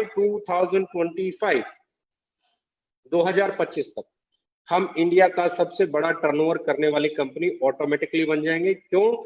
मेरा मानना यह है कि अगर लोग कमाएंगे तो वो जो लोग कमाएंगे वो मार्केट को प्रभावित करेंगे, वो जो लोगों की लाइफ बदलेगी वो मार्केट को प्रभावित करेगी, वो जो उनका लाइफस्टाइल चेंज होगा वो लोगों को प्रभावित करेगा, वो जो उनके पास इंडिपेंडेंस सी आएगी, वो जो उनके पास इकोनॉमिक फ्रीडम आएगी वो मार्केट को प्रभावित करेगी, वो जो जहां पे सक्सेस दिखेगी, वो जो माहौल बनेगा, वो जो मोमेंटम बनेगा वो मार्केट को प्रभावित करेगा, और वो बहुत पॉजिटिव चीज होने वाली है ओके लाइफ केयर के लिए। और मैं यकीन मानिए आज आप लोगों का सबसे बड़ा जो गतिरोध है, जो अवरोध है, वो पता है क्यों होता है मार्केट में पैदा? क्योंकि हमारी कंपनी के लीडर्स के पे आउट बढ़ रहे हैं, और मैं हमेशा कहता हूं ताकत का विरोध हमेशा होता है। तो जैसे जैसे हमारे लीडर ताकतवर बन रहे हैं तो मुझे यहाँ पे वो हल्का सा वो याद आ रहा है, वो मूवी देख रहे थे धोनी वाली, अच्छा माही मार रहा है, माही मार रहा है, यानी कि ओके लाइफ केयर के लोगों के चेक, लोगों के कहीं ना कहीं दिमाग को ये अपोज करने के लिए तैयार कर रहे हैं। यस 100%। अगर आप एक चीज को और मेरे से बात करें, जैसे मैंने बोला, अब अगर मैं बात करूं तो आप अमेरिका में सबसे ज्यादा किसके बारे में अच्छी और बुरी बातें सुनते हैं? ट्रम्प, डोनाल्ड ट्रम्प के बारे में। उसके अलावा अमेरिका के 10 और नाम बताएंगे मुझे? नहीं, याद ही नहीं आएगा। हिलरी क्लिंटन कहाँ पे है, बराक ओबामा कहाँ है, जॉर्ज बुश कहाँ है? वो तो 3 हुए, 10 नाम बताइए। आप मुझे बताइए, आप मुझे बताइए वो कौन आदमी है जो इस बार इलेक्शन में डोनाल्ड ट्रम्प के खिलाफ फाइट करने वाला है पीएम चुनाव के लिए, पीएम कैंडिडेट? नहीं मुझे याद नहीं आएगा, नहीं पता। लेकिन हम चुटकुले बनाएंगे डोनाल्ड ट्रम्प पे, हम हंसी मजाक करेंगे डोनाल्ड ट्रम्प का। हम यहाँ पे इंडिया की बात कर लीजिए, जब मनमोहन सिंह जी थे तो उनका विरोध हो रहा था, आज मोदी जी का विरोध करने की भी बात हो रही है। अगर आपका विरोध हो रहा है तो समझ लो साहब कि आपने अपनी प्रेजेंस दर्ज करा दी है, और ये दर्ज कराना 3.5 साल में सबसे बड़ी अचीवमेंट है ओके लाइफ केयर के लीडर्स, डिस्ट्रीब्यूटर्स की। Definitely sir, definitely. आज पूरी इंडस्ट्री हमारे बारे में बात कर रही है, ये तय है। डेफिनेटली सर, ये तो पूरी इंडस्ट्री नहीं, पूरा मुझे लगता है कि जो इस इंडस्ट्री में 2 दिन से आया है वो भी कहीं ना कहीं ओके लाइफ केयर के प्रोडक्ट को उठाता है, या ओके लाइफ केयर के प्लान को नेगेटिव या पॉजिटिव दोनों रूप से देखने को मिलता है। हर किसी का अपना अपना नजरिया है। मेरा अगला क्वेश्चन आपसे है कि जो ये अफोर्डेबिलिटी की और एथिकल की जो विचारधारा आपने अपनाई, और इसको अपने विचारों को आपने पिछले 3.5 साल से एक एनर्जी के साथ प्रमोट किया है, और हम उनको भी मैं अप्रिशिएट करना चाहता हूँ, जितने लीडर्स थे उन्होंने भी विचारधारा करके इसको मजबूती देने का काम किया है, आपके साथ साथ पूरी मैनेजमेंट ने, पूरे लीडर्स ने। इस रिवॉल्यूशन, मतलब ये जो आंदोलन था सस्ते प्रोडक्ट का या अफोर्डेबल प्रोडक्ट का, इस आंदोलन को सेट करने के बाद आपको शांति पड़ी है या नहीं पड़ी है? मतलब कैसा महसूस कर रहे हैं, या और दिल में कुछ आपकी अभी तमन्नाएं बची हुई कुछ हिलाने की? मतलब कैसा फील कर रहे हैं आफ्टर रेवोल्यूशन? सर आपने एक रेवोल्यूशन छेड़ा, आपने आजादी की एक मसाल जलाई है, आपने क्रांति की एक मसाल जलाई है। अब ऐसे में आपकी जिम्मेवारी है, जब तक ये कार्य संपन्न नहीं हो जाए आप केयरलेस नहीं हो सकते जी। क्योंकि अब क्या होगा, अब मौका प्रस्त लोग भी आएंगे जी। अब इस क्रांति में कुछ लोग ऐसे शामिल होंगे जो हकीकत में क्रांतिकारी होंगे, कुछ ऐसे लोग शामिल होंगे जो क्रांतिकारी का मुखौटा पहन के आएंगे लेकिन लोगों का नुकसान कर जाएंगे, क्रांति को कमजोर करेंगे। जी। तो ऐसे में अब बहुत सारी कंपनियां हमारी विचारधारा की, हमारी वाली ही बातें बोलना शुरू कर देंगी जी, हमारे वाले ही तरीके अपनाना शुरू कर देंगे जी। वो प्राइस वॉर पे भी बात करेंगे, वो प्रोडक्ट पे भी बात करेंगे, वो और 25 चीजों पे बात करेंगे, वो सुधार पे बात करेंगे। वो इंडस्ट्री पहले 25 साल से नहीं बदली थी, ये नहीं हो रहा था, जो मैं 3.5 साल से बोल रहा हूँ वैसे वैसे डायलॉग अब बाकी की कंपनियां बोलेंगे जी। नई कंपनियां भी बोलेंगी, जो कल आए हैं वो भी बोलेंगे, जो हमसे पुराने हो गए और कामयाब नहीं हो पाए, जो हमसे पुराने थे, काफी पुराने थे, कामयाब नहीं हो पाए, अब उनको लग रहा है कि जो डी.के. सारंग जी ने किया, जो विक्रांत जी ने किया, जो ओके लाइफ केयर ने किया, उनके लीडर्स ने किया, ये हम कॉपी कर लेते हैं, हम पुराने हैं, हम बना लेंगे।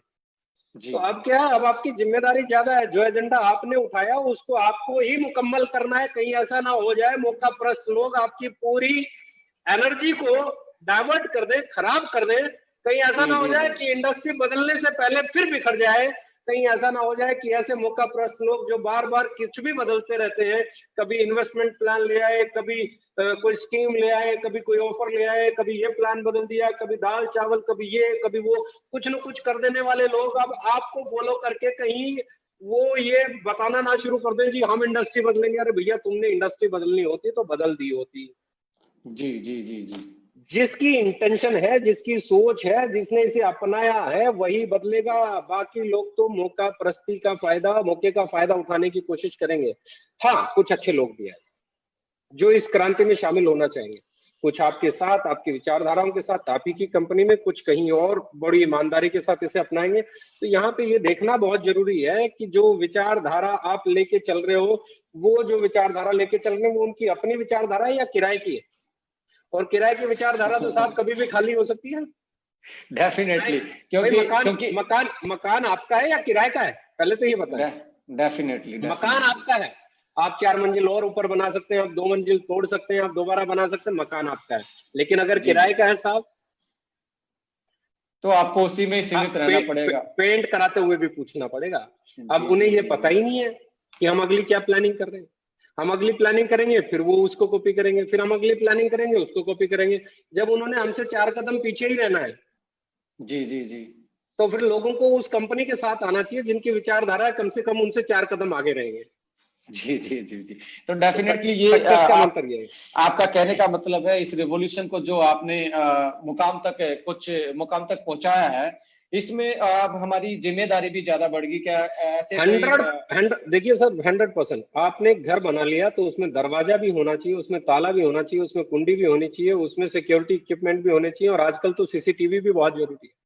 जी जी जी जी, राइट आपने राइट राइटली आपने सेड एक सर। बुनियाद खड़ी की है, आपने एक महल बनाया है, आपने लोगों की उम्मीदें जगाई हैं, आपने लोगों को सच का रास्ता दिखाया है, आपने लोगों में प्राइस को लेकर अवेयरनेस फैलाई है, प्रोडक्ट इंग्रेडिएंट को लेकर अवेयरनेस फैलाई है, आप लोगों को अच्छी सक्सेस मोड में लेके जा रहे हैं, लोगों के पे आउट ग्रो कर रहे हैं, उनका करियर बन रहा है। तो ऐसे में आपकी जिम्मेवारी बनती है कि फेक लोगों से उन्हें बचाना भी है, जी जी जी जी मौका जी प्रस्त लोगों से उन्हें बचाना भी है, प्रोटेक्शन का इंतजाम भी।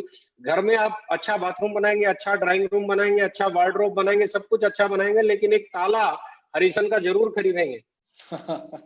डेफिनेटली और आजकल तो वो बड़े अच्छे अच्छे आ डेफिनेटली, गए हैं, आजकल तो टच से भी आ गया है, नंबर से भी आ गया, डिजिटल लॉक्स आ गए। तो ऐसे राइट में मैं राइट फिर कहता हूँ कि ऐसे लोग जिनका काम आपकी विचारधारा को, आपकी इंपॉर्टेंट चीजों को चुरा के अपना बताना है। Right right. तो हाँ, अगर सही लोग और जी, ईमानदार लोग ऐसा कर रहे हैं तो आपको आगे आना चाहिए, उनको सपोर्ट करना चाहिए। So what, they are with you और नॉट। राइटली सेड, मैं इसी अच्छे में को अच्छा कहने की जिम्मेवारी भी हमारी है, और जी जी बुरे से इस इसमें, इंडस्ट्री को बचाने की जिम्मेवारी भी हमारी है।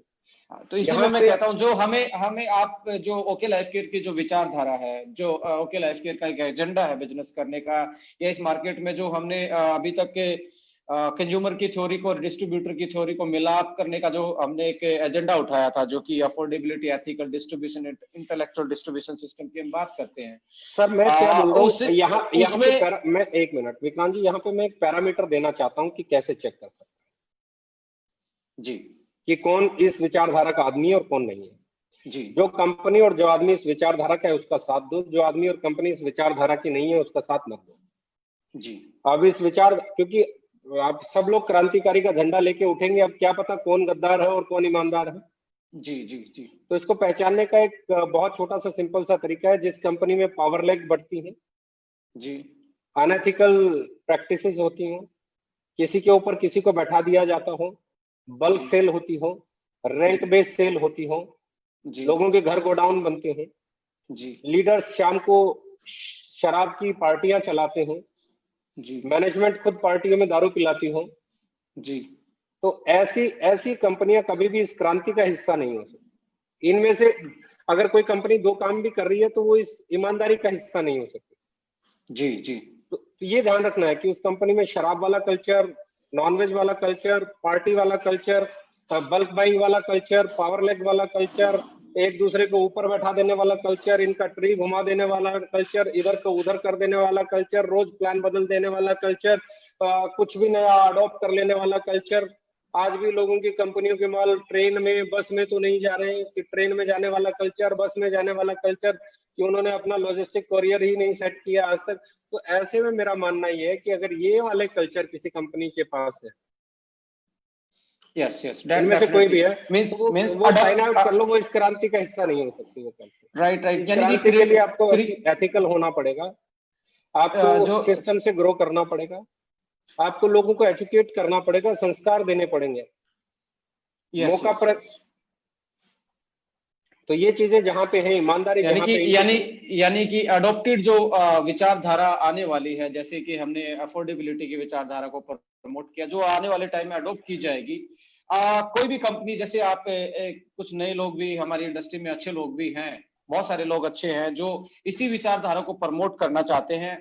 आपको क्या लगता है कि ये बहुत बड़ा चैलेंज है या ये सिंपल है, अभी तक जो आपने 4 साल का देखिए अनुभव रहा है? देखिए मेरा मानना यह है कि इस दुनिया में सब कुछ बहुत सिंपल है और सब कुछ बहुत मुश्किल है। कोई चीज आसान और मुश्किल के बीच में मेरा एक सेंटेंस है जो मैं पहले दिन से बोलता हूँ, जो आपको आता है वो आसान है और जो आपको नहीं आता वो मुश्किल है। जी हमारे बड़े बुजुर्ग कह गए, भैया नकल के लिए भी अकल जरूरी है। जी जी जी, लोग नकल तो मार लेते हैं, अकल नहीं ला पाते। और जिसके पास नकल मारने की अकल है, जिसमें चीजें सीखने की इच्छा है, जो चीजों को ईमानदारी से करना चाहता है, वो कर जाएगा, उसके लिए आसान है। और जी जी जिनमें ये गुण नहीं है वो नहीं कर पाएगा। अगर कॉपी करना इतना आसान होता तो वो इंडस्ट्री को हम बदलने की बात ही क्यों करते? जो सक्सेसफुल कंपनियां थी हम उनको कॉपी कर लेते। जी जी जी, सर आप प्लान कॉपी कर सकते हो, आप अगले की बातें कॉपी कर सकते हो, अगले की सोच, अगले की तैयारी, अगले के फ्यूचर, अगले का विजन थोड़े ना कॉपी कर लोगे। उसे पता है कब क्या डेफिनेटली करना है, उसे पता है कब क्या डेफिनेटली करना है। उसकी अगले 1 साल की तैयारी क्या है, आप कैसे कॉपी कर लोगे? वो तो तभी कॉपी हो पाएगी ना जब वो आ जाएगी डेफिनेटली, मार्केट में। अब जैसा आपका वो पुराना डायलॉग है, सोनू निगम का गाना कोई भी गा सकता है, जो सोनू निगम ने गाया हो उस जैसी आवाज में गा सकता है, उससे बेहतर गाने की भी कोशिश कर सकता है। लेकिन अगला गाना गाने के लिए म्यूजिक डायरेक्टर फिर सोनू निगम को ही बुलाता है, वहां आम पब्लिक को नहीं बुलाता। सोनू डेफिनेटली निगम सर, अगला गाना कौन सा गाएगा ये सोनू निगम ही जानता है। Definitely sir, definitely. लास्ट में 2-3 क्वेश्चन बचे हैं सर, आपके पास अरे क्या, परमिशन है तो हम कि, कि, हम कि, आगे कि, बढ़ाएं इस चीज को? कितने सवाल है मेरे भाई, कितने सवाल है? कुछ नहीं सर, अब मोटी मोटी तो हमने बात पूछ ही ली, आपने बड़ा बेबाकी से के साथ और बड़ा क्लियरिटी और ट्रांसपेरेंसी के साथ जवाब दिया, और बड़ा आपका जो बताने का तरीका रहता है वो कहीं ना कहीं एक ऐसी विचारधारा है आपकी, एक ऐसी शख्सियत हो आपके गांव में बैठा हुआ एक नया नया डिस्ट्रीब्यूटर भी आराम से समझ जाता है कि सर क्या कहना चाहते हैं। तो इसलिए आपको अब इनवाइट किया था कि आप अच्छी तरह बता नहीं, पाएंगे। मेरी आदत एक ही है कि जो दिल में है बोल दो। डेफिनेटली। तो मैं अगला क्वेश्चन आपसे पूछना चाहता हूं कि 2025 में आप ओके लाइफ केयर को, मैं इंडियन डायरेक्ट सेलिंग के पर्सपेक्टिव में नहीं पूछ रहा हूं, क्योंकि वो हमें मालूम है कि हम 2022 तक इंडियन डायरेक्ट सेलिंग में वो मुकाम जो हमें लग रहा है, प्रिपरेशन जो कर रही है हमारे लीडर्स का, जो मोरल है या जो बिलीफ सिस्टम है, वो हमें लग रहा है कि 2022 में हम इन चीजों को बड़ी आसानी के साथ चैलेंज आएंगे बट कर पाएंगे। मुझे मेरा बिलीफ सिस्टम कहता है, आपके साथ मैंने जो सीखा है या आपका बिलीफ सिस्टम जो देखा है उससे लग रहा है। पर 2025 में आते आते, जो कि इस इंडस्ट्री में भी बहुत सारी एजेंसीज हैं जिसके डाटा, जिनकी रिसर्च एनालिसिस बताते हैं कि इंडस्ट्री इतने करोड़ की हो जाएगी, उतने करोड़ की हो जाएगी। मैं इस करोड़ वाले चक्कर से बाहर निकल के एक आपसे सवाल पूछना चाहता हूँ, क्या ओके लाइफ के 2025 में कुछ ऐसे लीडर दे पाएगी जो वर्ल्ड की इंडस्ट्री में जाने जाएंगे? मेरा मानना है ये काम हम 2022 में ही कर लेंगे। वाह, 2022 खत्म होने से पहले 2022-23 के अंदर हम ये काम कर लेंगे। और अगर 2025 की बात करना चाहते हैं तो 2025 में हमारे एजेंडे में जो चीजें सबसे ज्यादा आती हैं वो आती है कि अब हम इंग्लैंड शुरू करने वाले हैं, यूरोप की कुछ और कंट्रीज हमारे टारगेट में है, यूएसए हमारे टारगेट में है, नेपाल हम करने जा रहे हैं। और इसके बाद अगर आप बात करेंगे, हम साउथ अफ्रीका की कुछ कंपनीज को टारगेट कर रहे हैं। और सबसे बाद में हम मलेशिया, थाईलैंड और फिलीपींस वाली एरिया को कवर करने के प्लान है। तो तो 2025 अभी तक हमारा 2025 तक अब हमारा टारगेट है कि करीबन करीबन 25 कंट्री में हम ओके लाइफ केयर को जी, कर रहे होंगे। तो इंग्लैंड का अभी जैसे कि रजिस्ट्रेशन और ये सारी चीजें, जो बेसिक डॉक्यूमेंटेशन का काम होता है, वो ऑलमोस्ट कंप्लीट वहां पे हो चुका है। तो हम ऑपरेशन को के पॉइंट ऑफ व्यू से बात करें तो क्या कितने टाइम में लग रहा है कि हम वहां कर पाएंगे? हमारे इस वक्त प्रोडक्ट ऑलमोस्ट रजिस्ट्रेशन के दौर से गुजर रहे हैं। प्रोडक्ट सारे रजिस्टर्ड होने, कुछ हो चुके हैं, कुछ होने वाले हैं। तो उसके बाद हम लोग नेक्स्ट फेज में जाएंगे। थोड़ा सा पेंडेमिक भी है, इसके बाद हम थोड़ा सा उसको जितना जल्दी हो सकेगा उतना जल्दी करेंगे, क्योंकि वहां पे हमारे कुछ बहुत अच्छी चीजें डेवलप हो चुकी हैं जो बहुत जल्दी हम लोगों के साथ शेयर करेंगे। तो इंग्लैंड, तो मुझे लगता है कि हम लोग इस 4th एनिवर्सरी के आसपास, जब हम 4th एनिवर्सरी मना रहे होंगे जनवरी में 2021 में, तो हो सकता है उससे महीना पहले, महीना 2 महीना आगे पीछे, आई होप, मुझे उम्मीद है कि हम लोग वहां पे प्रेजेंस दर्ज करा देंगे। और वहां पे नहीं, उसके जस्ट बाद हम बहुत बड़ी 1-2 और प्लानिंग कर रहे हैं जो बहुत बड़ा रोल प्ले करने वाली है। तो मैं चाहता हूं कि ये पेंडेमिक खत्म हो और उसके बाद हमारे जो टॉप लीडर्स हैं वो, जब हम इंग्लैंड स्टार्ट करें तो वहां पे हमारे साथ चलें और उस इनॉग्रेशन का हिस्सा बने। तो फिर मजा अलग आएगा। फिर इंग्लैंड को लॉन्च करने का मजा आएगा कि यहाँ के जो स्तंभ हैं, यहाँ के जो हमारे नींव हैं, जो यहाँ जिनके दम पे हम खड़े हुए हैं, वो उस लॉन्चिंग में हमारे साथ रहे। तो इस पेंडेमिक के बाद, इस जैसी चीजें सही होती हैं, इस कोरोना इफेक्ट के जाने के बाद, बहुत जल्दी हम लोग इंग्लैंड में अपने ऑपरेशन स्टार्ट करने की प्लानिंग कर। Right right sir. Last question but not least, मैं आपसे पूछना चाहता हूं कि आपने सारी चीजों का बड़ा क्लियरिटी से जवाब भी दिया और बहुत सारी चीजों को क्लैरिफाई किया। जो फील्ड से क्वेश्चन आ रहे थे लीडर्स से या मेरे पास, हो सकता है आपके पास भी आते हो कहीं ना कहीं इनडायरेक्टली, बट बहुत सारे लोग आपसे कनेक्ट नहीं हो पाते। तो लास्ट क्वेश्चन बस यही है कि आने वाली जो इंडस्ट्री है या जो हमारे डिस्ट्रीब्यूटर हैं, लीडर्स हैं जो इस इंडस्ट्री में कहीं किसी भी प्लेटफॉर्म पे काम करते हो, चाहे वो ओके के हो या हमारे जितने भी मित्र कंपनियां हैं, बिजनेस फाइट अलग चीज है पर हैं हम एक ही इस इंडस्ट्री का पार्ट। तो आप उन लीडर्स को जो इस इंडस्ट्री के हिस्सा हैं, क्या आप अपने एक्सपीरियंस से क्या मैसेज देना चाहते हैं? देखिए, मैं 2 चीजें कहना चाहता हूँ। नंबर 1, ये दौर हिंदुस्तान को मजबूत बनाने का है। ये दौर एक दूसरे को मजबूत करने का, एक दूसरे के साथ खड़ा होने का है। सब कंपनियों को रिस्पेक्ट मिलना चाहिए। सारी कंपनियां ग्रो करें और सबसे बड़ी चीज है, वो कंपनियां जरूर ग्रो करें जो इस चीज को एक्सेप्ट कर रही हैं, जो अपने इसके साथ प्राइस को चेंज कर रही हैं। या देखो, कुछ लोग कहते हैं जी, मेरे पास भी आते हैं बहुत सारे अच्छे अच्छे लीडर्स के फोन आते हैं, जी फला फला कंपनी ने अपने प्रोडक्ट के रेट कम कर लिए, ये आपके कारण हुआ है। मैं कहता हूँ ये किसी के भी कारण हुआ है, लेकिन वो आदमी ब्रेव आदमी है, वो आदमी बहुत सुलझा हुआ बिजनेसमैन है जिसने ये कदम लिया है। ये उनके अलावा बाकी की कंपनीज को भी कदम लेना चाहिए, ये सब कंपनीज को कदम लेना चाहिए। उसके बाद क्या है, उसके बाद मार्केट का जो साइज है वो इतना बड़ा हो जाएगा कि सारी कंपनियां, जितनी अच्छी कंपनियां हैं, उन सब के टर्नओवर जो आज है उससे 10-10, 20-20 गुना बड़े हो सकते हैं। इंडस्ट्री को डेवलप करने का टाइम है। इंडस्ट्री अपने आप डेवलप हो जाएगी जब बाकी कंपनीज, 1 कंपनी, 2 कंपनी, 3 कंपनी, जब ऐसी अच्छी अच्छी कंपनियां अच्छे तरीके से प्रयास करेंगी और सही प्रयास करेंगी तो उसके फायदे मिलेंगे। और मेरा मानना है कि जो हम लोगों ने रेवोल्यूशन स्टार्ट किया, ये रेवोल्यूशन तो अपना असर लाएगा। आज 1, 2, 3, 4, 5, 8, 10, 20, 30 कितने महीने लगते हैं, बस ये देखने वाली बात है, पर ये रेवोल्यूशन असर लगाएगा। मेरा बड़ा सिंपल सा मानना है। विक्रांत जी, जैसे मुझसे कोई कहता है जी आपका ये प्रोडक्ट काम करेगा, तो मैं कहता हूँ जी, अगर आप मुझे बताओ मैं आपको पानी पिलाऊं तो प्यास बुझेगी? बोला जी बुझेगी, बस ठीक है। इसमें अगर वो इंग्रेडिएंट डाला हुआ है और उसका ये काम, गूगल पे आप सर्च कर लो, कोई रिसर्च पेपर पढ़ लो, कोई उसकी आर्टिकल्स पढ़ लो, उसकी यानी कि साइंटिफिक बैकग्राउंड रिव्यूज पढ़ोगे तो वो प्रॉपर्टी उसमें है कि वो काम कर देगी। जैसे पानी की प्रॉपर्टी है, प्यास बुझा देगी, राइट। जैसे अगर मैं बात कर रहा हूँ कि कैफीन पियोगे तो डिहाइड्रेट करेगा, वो कैफीन का काम है। एनर्जी भी देगा पर बॉडी को डिहाइड्रेट भी करेगा। अल्कोहल भी वही काम करेगा। तो ये अल्कोहल जब अपना काम करेगा, कैफीन अपना काम करेगा, तो कुर्क्यूमिन, पाइपरीन या विथलॉइड्स ये अपना काम क्यों नहीं करेंगे? ये भी अपना काम करेंगे। मोरिंगा अपना काम क्यों नहीं करेगा? गिलोय अपना काम क्यों नहीं करेगा? वो भी अपना काम करेगा। जिंगो बिलोबा क्यों नहीं अपना काम करेगा? वो भी करेगा। तो द सेम वे आप लोग जिस पॉलिसी को लेके आए हैं वो पॉलिसी तो काम करेगी, क्योंकि वो पॉलिसी है कस्टमर को कनेक्ट करने वाली।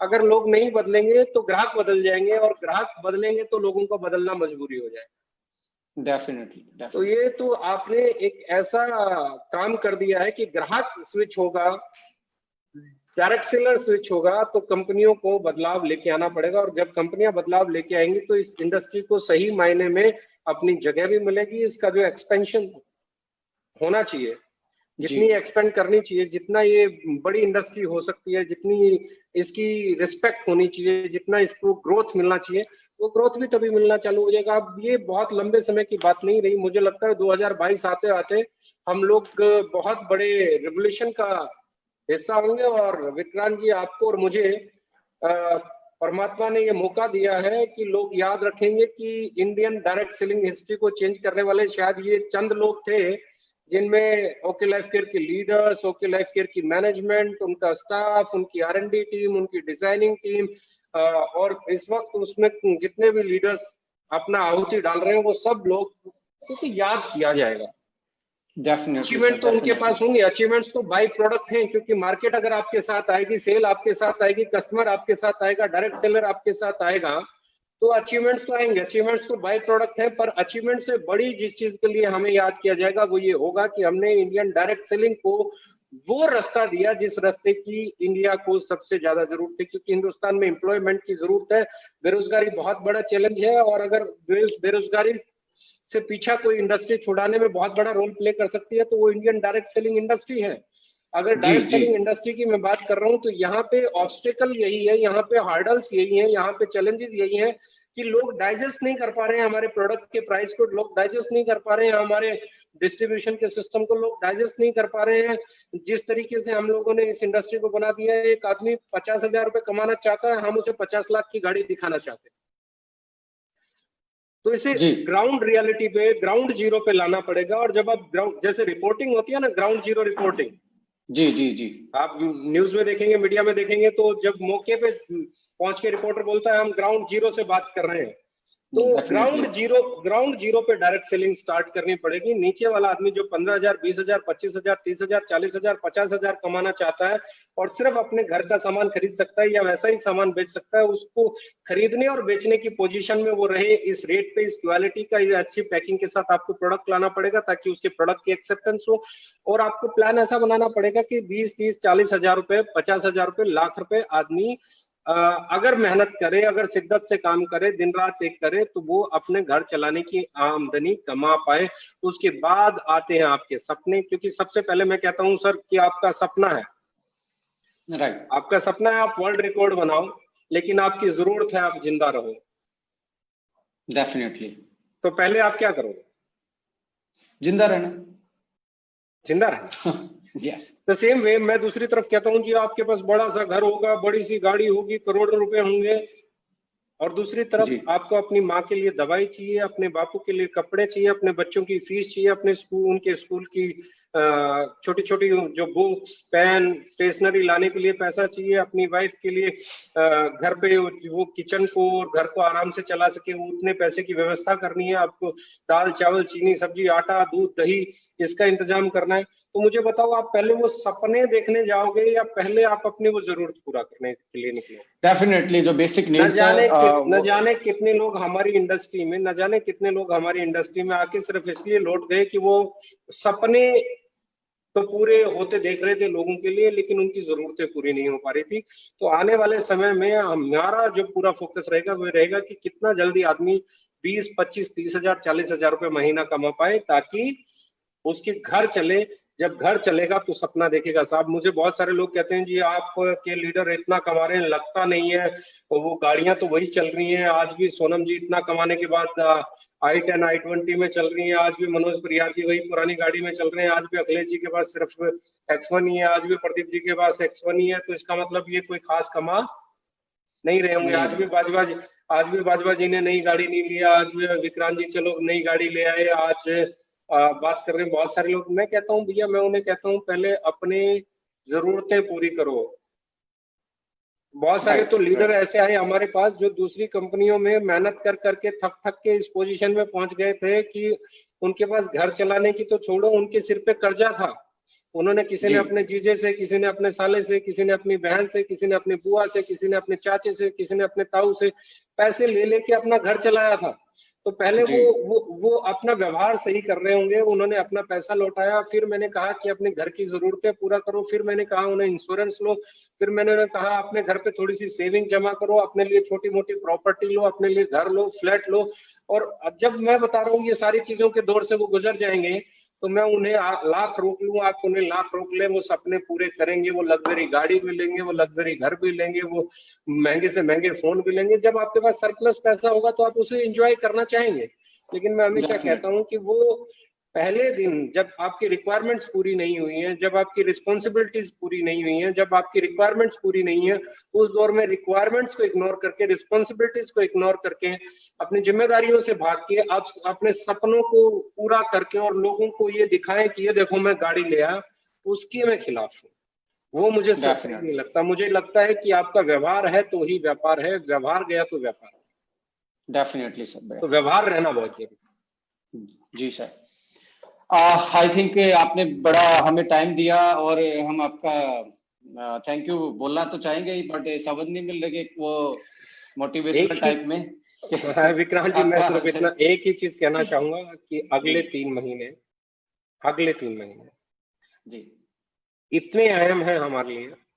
जी। हम जिस तरीके से ग्रो कर रहे हैं, अगले 3 महीने के बाद जो हमारे लीडर्स के पे आउट होंगे, अगले 3 महीने बाद जो हमारी फैक्ट्री में प्रोडक्शन होगी, जो हमारे वेयर हाउसेज बन चुके होंगे, हमारी फूड जी। एंड सप्लाई, हमारी प्रोडक्ट अवेलेबिलिटी, हमारी नई वेबसाइट, हमारा नया आईटी सिस्टम, हमारा नया सीआरएम, हमारा नया डीपीयूसी आरपीयूसी कल्चर, ये हमारे लीडर्स के पे आउट को, उनकी इनकम को, उनके बिजनेस को कई गुना बढ़ा सकता है।